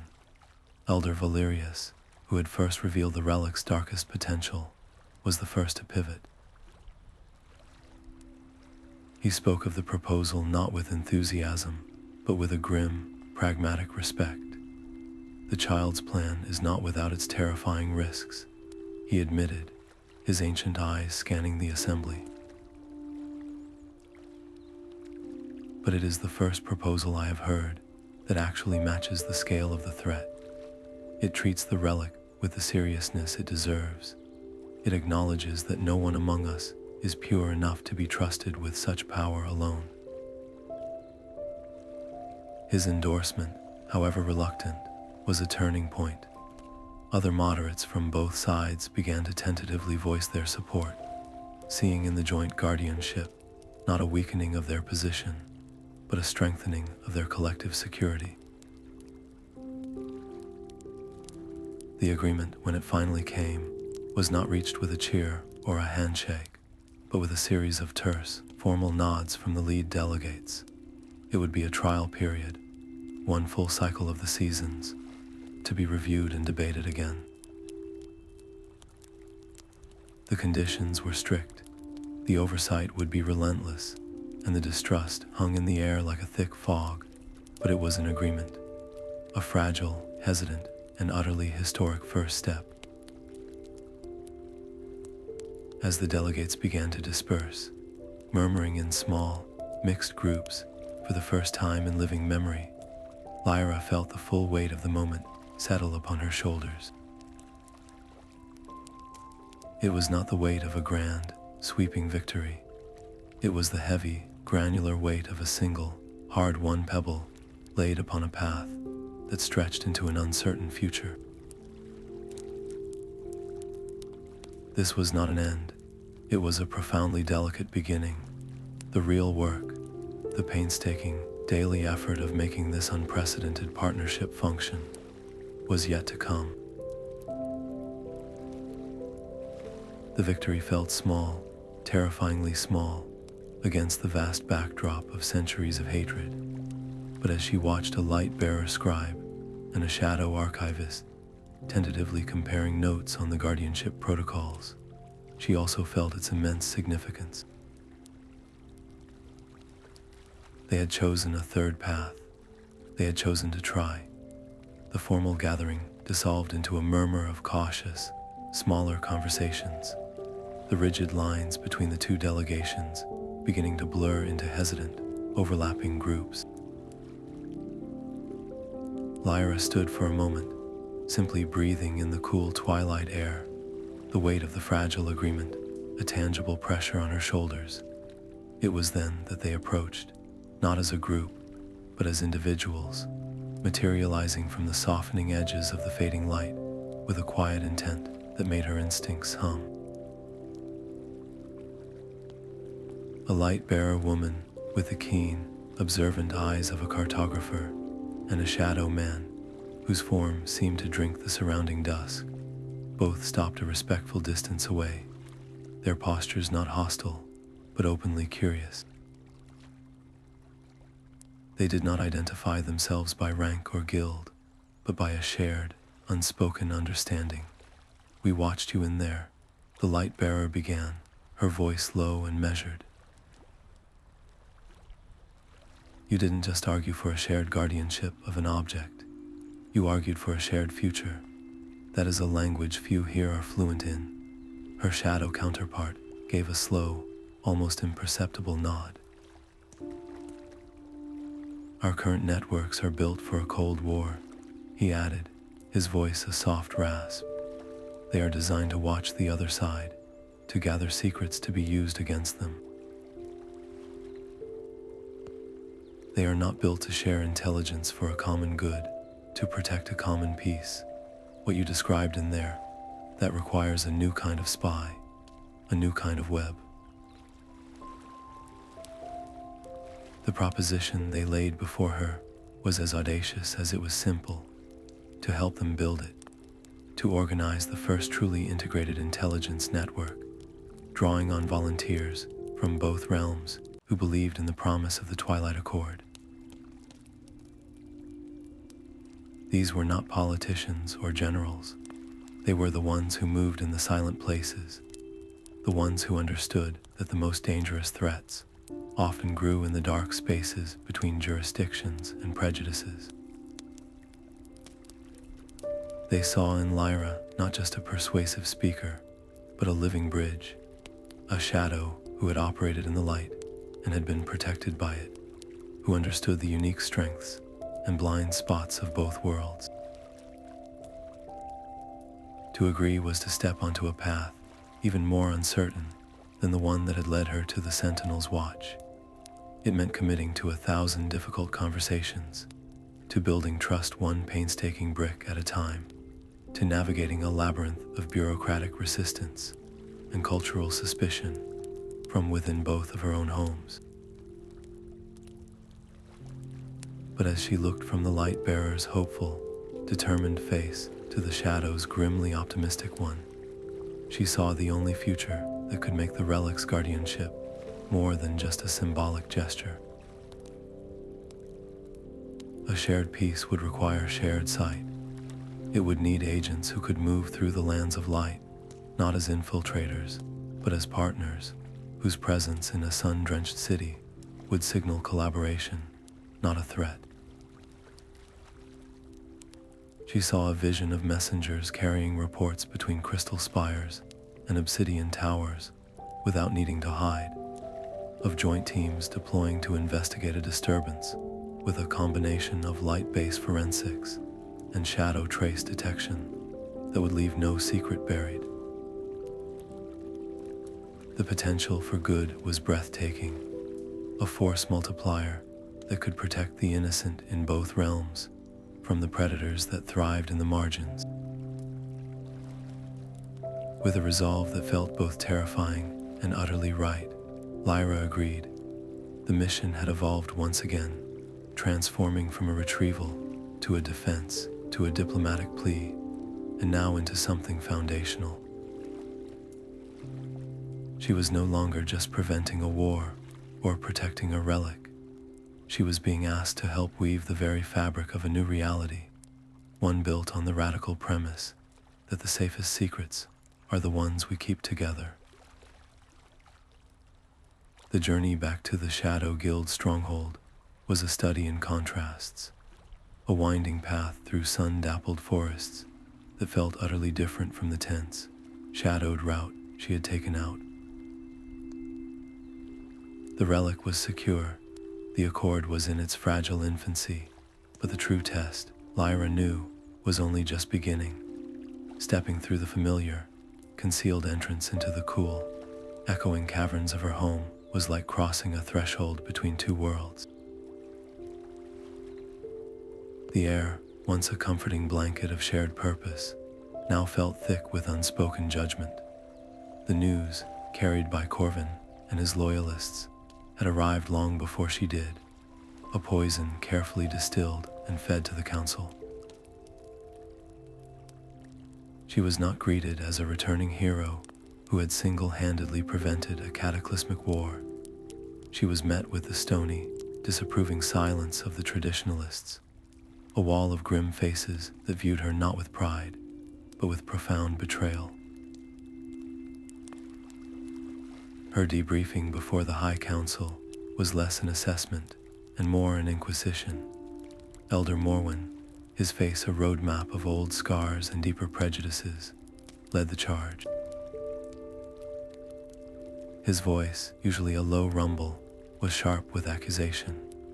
You consorted openly with the enemy. You disregarded direct operational security. You publicly challenged a revered guild elder, and then stood aside while he was disarmed by his own operatives. You handed our most powerful ancestral artifact over to a joint custody you cannot possibly guarantee. Each point was a hammer blow, designed not to understand her actions, but to dismantle them. To them, her alliance with Kale was a symptom of corruption. Her appeal to the Shadow, Extremists a sign of weakness, and the Twilight Accord a dangerous, naive gamble that placed the entire guild at the mercy of an enemy's honor. They saw not a diplomat, but a rogue agent, not a peacemaker, but a dupe. But as Lyra stood her ground, calmly and methodically walking them through the intelligence on the Dawn Brigade, the cave murals, and the impossible choice between certain destruction and a chance at unity, a shift began to occur in the chamber. It did not come from the old guard, whose minds were fortresses sealed centuries ago. It came from the periphery, from the younger members and junior operatives who had been permitted to observe. She saw it in their eyes, not judgment, but a burning, captivated curiosity. Where the elders heard treason, these younger shadows heard a radical, terrifying, and utterly compelling new narrative. They saw in Lyra not a traitor to the old ways, but a pioneer of a new one. They were the ones who had grown up hearing the same stories of eternal conflict, but who secretly wondered if there wasn't another path. To them, her story wasn't one of failure. It was an epic, a first-hand account of a world larger and more complex than the one they had been taught to fear. In the days that followed, this silent divide within the guild became increasingly visible. Lyra found herself the subject of hushed conversations in the training yards and the silent mess halls. While veteran agents would pointedly turn their backs, a steady stream of younger operatives began to seek her out under various pretenses. They came with questions masked as theoretical debates. How does one defend against a light shield if you cannot approach it with shadow force? One might ask, their eyes betraying a deeper interest in the technique's creation than its defeat. Is it true the light bearers have stories about us that aren't about war? Another would whisper. This underground swell of support was fragile, unorganized, but it was real. They were inspired not because she had followed the rules, but because she had dared to break them for a purpose greater than guild dogma. They saw in her actions a courage that went beyond physical bravery, the courage to question, to adapt, and to imagine a different future for themselves. It was this burgeoning groundswell, coupled with the unassailable fact that she had, against all odds, secured the relic and prevented an immediate war, that forced the Council's hand. They could not ignore her success, but they deeply distrusted her methods. Their solution was a masterstroke of political maneuvering. They would give her exactly what she wanted, but in a way that contained her influence and set her up for a failure they believed was inevitable. She was summoned not to the debriefing chamber, but to the Spymaster's private quarters. Spymaster Thorn, a pragmatic man whose loyalty was to the guild's survival above all else, delivered the verdict. Your methods are unorthodox, and your allegiances are questioned, he stated, his tone neutral, his eyes missing nothing. But your results are undeniable. The Council believes the best use of your unique experiences is not in the field, but here. You are to establish and lead a new initiative, the Twilight Vanguard. You will recruit and train the first cross-faction operational team. Your mandate is to develop joint tactics and intelligence, sharing protocols with our counterparts in the light. He paused, letting the weight of the assignment sink in. It was a poisoned chalice. Success would prove the traditionalists wrong and fundamentally change the guild. Failure would not only discredit her completely, but would also validate every fear about the impossibility of cooperation, likely destroying any chance of peace for another century. Lyra accepted the role not with blind enthusiasm, but with a clear-eyed, cautious optimism that felt like a new kind of armor. She understood the trap perfectly. She would be given minimal resources, subjected to maximum scrutiny, and her every mistake would be magnified. But within the constraints of the assignment, she also saw a breathtaking opportunity. This was not a punishment, it was a workshop, a living laboratory where the theories she had fought for could be forged into practical reality. Her team would be the tangible proof of concept, a microcosm of the world she believed was possible. Embracing this role meant committing to the painstaking, daily work of building trust, where none existed, of blending not just tactics, but cultures. It meant teaching shadow stealth to those who lived in the light, and learning light wisdom from those she was taught to see as enemies. The optimism was cautious, because the path was littered with the potential for missteps and misunderstandings. But it was optimism nonetheless, because for the first time, she had been given official permission to try. The future was no longer a distant dream to be argued over in council chambers. It was a team of individuals she would now be responsible for training, and that was a challenge she embraced with every fiber of her being. The air in the training yard was thick with a tension more complex than any Lyra had known before. It wasn't the clean, familiar tension of a solo mission, a singular focus on a clear objective. This was a tangled web of unspoken histories, of sidelong glances, and the heavy weight of generations of suspicion. Her new team, the Twilight Vanguard, stood before her, a carefully chosen handful of volunteers from both realms. There was Reese, a light-bearer scout whose ability to rid the faintest shifts in ambient light was legendary, and Myral, a shadow operative who could weave silence around her like a physical cloak. They were the best of their respective disciplines, and they regarded each other not with open hostility, but with the wary caution of two apex predators from different ecosystems forced to share a cage. Their first official assignment was a straightforward reconnaissance, patrol along a stretch of the Whispering Woods near a vital aqueduct that served both a shadow settlement and a light-bearer outpost. It was meant to be a simple shakedown mission, a chance to practice working together in a low-stakes environment. But in their world, low stakes were a luxury they could not afford. The first sign of trouble was a sound so faint that only Myral's shadow-attuned hearing picked it up, not the fall of a foot, but the careful, deliberate placement of one, a precision that spoke of training, not a wandering animal. A silent hand signal from her brought the entire team to an instant, frozen halt. Reese's eyes, glowing with a soft, internal luminescence, scanned the dappled forest ahead.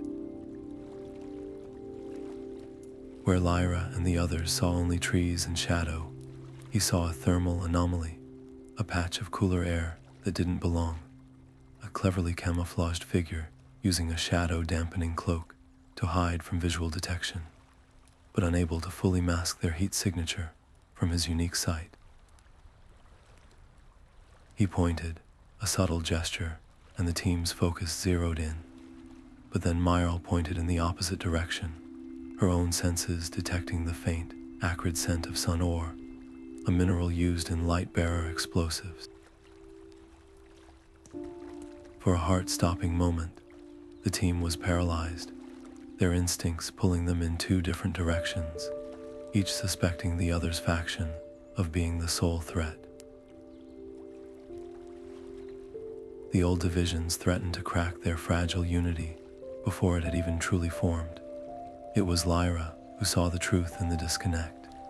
Two separate threats, operating in the same location, with a terrifyingly obvious target. This wasn't an attack from one side. It was a coordinated sabotage attempt by extremists from both sides, a twisted mirror image of her own team. The Dawn Brigade and the Shadow Traditionalists, bitter enemies in ideology, had found a perverse common cause: to destroy the aqueduct, blame it on the other side, and shatter the fragile Twilight Accord in its infancy. The brilliance and the horror of the plan took her breath away. A conventional shadow team would have only detected the light-bearer saboteur. A conventional light-bearer patrol would have only found the shadow operative. Each would have engaged. A fight would have erupted. The aqueduct would have been destroyed in the crossfire, and each side would have gone home convinced of the other's treachery. It was the perfect self-fulfilling prophecy of war, but they were not a conventional team. Lyra's quick, hushed orders were a synthesis of both worlds. Reese marked the thermal signature for Myral. Myral, you and Kale flank the shadow position. Use his light refraction to mask your approach. I will move with Lyra's team to isolate the light-bearer cell. The plan was audacious, requiring a level of trust that felt physically painful to enact. It meant a shadow trusting a light-bearer to literally illuminate her path to a target. It meant a light-bearer trusting a shadow to get lethally close without a misstep. For a moment, no one moved, the ghost of Corvin's betrayal hanging in the air between them. Then, with a sharp nod, Reese focused his power, not to create a blinding flash, but to weave a complex, shifting pattern of light and shadow around Myral, bending visibility around her like a mirage, making her virtually undetectable to both the light-bearer and shadow saboteurs. It was a defensive application of light magic she had never imagined possible. The operation that unfolded was a breathtaking ballet of complementary skills. Myral and Kale moved like twin phantoms, one born of shadow, the other of crafted light, their movements perfectly synchronized. They reached the shadow saboteurs just as the extremists were preparing to detonate their charges. Kale didn't attack. He created a localized, silent dome of hardened light around the explosive devices, containing the blast in a fraction of a second before it could even begin, while Myral disabled the startled operatives with swift, precise strikes. Simultaneously, Lyra and Reese confronted the Dawn Brigade cell. Reese used his abilities to project blinding, disorienting flares directly into the extremists' light-sensitive eyes, not to harm, but to disrupt their aim and coordination. As they stumbled, blinded, Lyra and the other shadows moved through the chaos Reese had created, disarming and subduing them with an efficiency that was almost serene. The entire confrontation was over in less than a minute, a masterfully executed operation that resulted in 0 casualties and a perfectly intact aqueduct. Neither a pure light-bearer team nor a pure shadow team could have achieved it. The light-bearers lacked the subtlety for the close-quarters takedown without massive collateral damage, and the shadows lacked the specific countermeasures to safely neutralize the light-based explosives without setting them off. It was their differences, woven together into a single strategy, that became their overwhelming strength. As the subdued saboteurs were secured, a profound silence fell over the Twilight Vanguard. The wariness was gone, replaced by a dawning, almost stunned respect. Rhys looked at Myral, not as a shadow, but as the most precise instrument he had ever had the privilege of working with. Myral looked at Rhys and saw not a blinding threat, but a versatile and incredibly powerful tool of control. Lyra watched them, and for the first time since she had stepped into the Sunstone Citadel on her solo mission, she felt a sense of deep, solid fulfillment. This was no longer a theoretical argument or a desperate diplomatic gambit. This was tangible, irrefutable proof. The cooperation she had fought for, risked everything for, was not just a noble ideal. It was a practical, undeniable force multiplier. Their combined strength was not just the sum of their parts.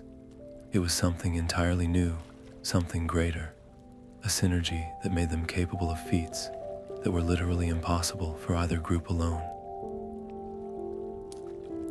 They had not just prevented a sabotage, they had defended the very idea of a shared future, and they had done it not as shadows or light bearers, but as partners.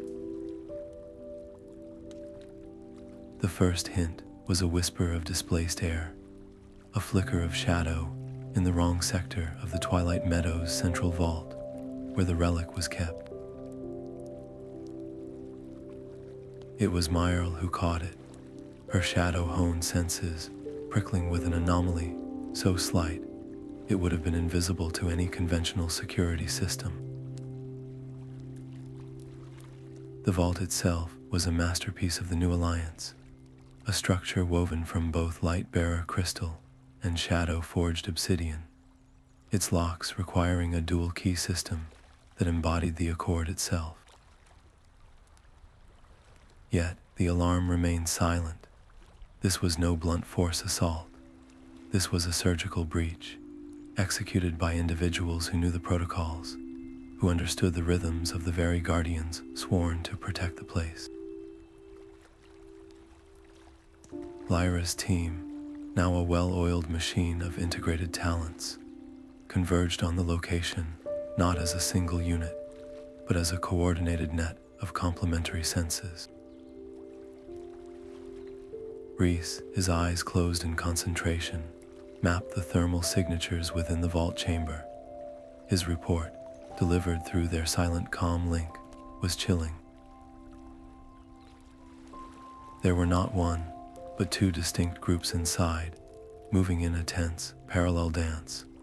One group's heat signatures flared with the distinctive, controlled intensity of focused light magic, their movements precise and militaristic. The other group was cooler, their signatures almost blurred, their motions a study in absolute silence, a textbook shadow operation. They weren't working together, they were working at cross purposes, each unaware of the other, yet their actions were perfectly aligned to achieve the same catastrophic outcome, the theft of the Sunstone relic. The plot unfolded in Lyra's mind with horrifying clarity. This was the masterstroke of the hardliners, the final, desperate play to shatter the peace they despised. One faction, likely remnants of the Dawn Brigade, was there to steal the relic back, to finally claim the weapon of absolute control they had always craved. The other, Corvin's shadow traditionalists, was there to do the unthinkable, steal it and leave behind evidence, a shred of a light-bearer uniform, a uniquely tuned energy cell, that would point unequivocally to the Sunstone Citadel. They weren't just stealing the relic, they were crafting a casus belli, a perfect, undeniable reason for the Shadow Guild to abandon the Accord and launch the war they believed was inevitable. The sheer, cynical brilliance of it was monstrous. Each group of extremists, believing themselves to be the sole actors, were unwitting pawns in a larger scheme that would see them all destroyed in the ensuing conflict. Their ideologies martyred for a cause engineered by pure hatred. All progress, every fragile thread of trust, woven over months of painstaking effort, was set to unravel in a single night of manufactured betrayal. The intercept point was not the vault itself, but the narrow, sound-proofed conduit that served as its primary ventilation shaft, the one weakness their joint architectural teams had missed, and the one entry point both sets of invaders had independently exploited. There was no time for a complex strategy, no room for the careful, calibrated teamwork they had perfected. This was a moment that demanded instinct, speed, and an absolute, terrifying leap of faith. As they reached the conduit's exit, the scene inside the vault was chaos incarnate. The two groups had finally discovered each other. A standoff had erupted into a frantic, close-quarters melee, light blades clashing against shadow shards in a storm of conflicting energies, all taking place mere feet from the pulsating relic on its central pillar. The air crackled with hostility and the desperate, reckless energy of fanatics who believed this was their final, defining moment. Lyra's team burst into the chamber, but they did not engage the fray directly. Instead, they split with a precision born of countless drills, each moving to neutralize the environmental advantages of the invaders. Reese and his light bearers focused on the shadow operatives, not with attacks, but with a coordinated emission of a specific frequency of light that caused their cloaking tech to flicker and fail, rendering them visible and disoriented. Myrle and her shadows targeted the Dawn Brigade, deploying smoke pellets infused with particles that absorbed and diffused focused light, causing their sun lances to sputter and their brilliant armor to become a dull, betraying glow in the sudden gloom. The goal was not to fight them, but to disrupt them, to break their coordination and create openings. In the heart of this manufactured chaos, Lyra's eyes locked on the two key players. Across the room, a Dawn Brigade captain was lunging for the relic, his face a mask of fanatical triumph, and between her and the captain, already turning to make his own move, was Corvin. Her former mentor, the man who had taught her that shadows stand alone. He saw her, and for a fraction of a second, his cold certainty faltered, replaced by a flicker of something that looked almost like pity. This was the split second, the entire future of the Accord compressed into a single, irreversible choice. To reach the relic before the Dawn Brigade captain, she would have to abandon her position, leaving Corvin unchecked. He could easily capitalize on the distraction, strike at her team's flank, or worse, reach the relic himself. The old Lyra, the spy trained in the absolute priority of the objective, would have gone for the relic. It was the mission, but the Lyra who had fought alongside Kale, who had debated with Lyra, and who now commanded the Twilight Vanguard, saw a deeper objective. The mission was not just to secure the relic, it was to prove that their new way was stronger than the old. Her eyes met Kale's across the tumult. He was already moving to flank the Dawn Brigade captain, his hands already weaving a complex shield of hard light. No words were exchanged. None were needed. In that infinitesimal moment, she placed the fate of the relic, the symbol of everything they were fighting for, entirely in the hands of her light-bearer partner. It was the ultimate act of trust, a silent declaration that their unity was the greatest weapon in this vault. With her path clear, Lyra turned to face Corvin. He stood ready, his stance a perfect echo of the one he had drilled into her 1,000 times. "You are still a child playing at peace, Lyra," he spat, his voice cold. "This ends now. Step aside." He lunged, not with a killing blow, but with a series of disabling strikes designed to subdue and humiliate, to prove the superiority of his methods. Lyra flowed with the attacks, her movements a mirror of his own, but refined by her experiences. She didn't seek to match his brutal efficiency. She sought to counter it with something new. She used his momentum against him, not to break his arm, but to lock it and spin him away from the fight. She used a low light emitter from her belt, not to blind him, but to create a shimmering, disorienting haze around them, disrupting his precise depth perception. When he struck with a shadow shard aimed for her shoulder, she didn't block it with force. She deflected it with a precisely angled vambrace, sending it harmlessly into the floor. Her every move was a testament to their new ideals: defense, control, and a refusal to inflict the permanent harm he was so willing to deal. She was not fighting to defeat him. She was fighting to show him there was another way. The frustration on his face grew with each passing second, each of his perfectly executed techniques being neutralized not by greater strength, but by smarter, more adaptable tactics that respected the sanctity of the life she was subduing.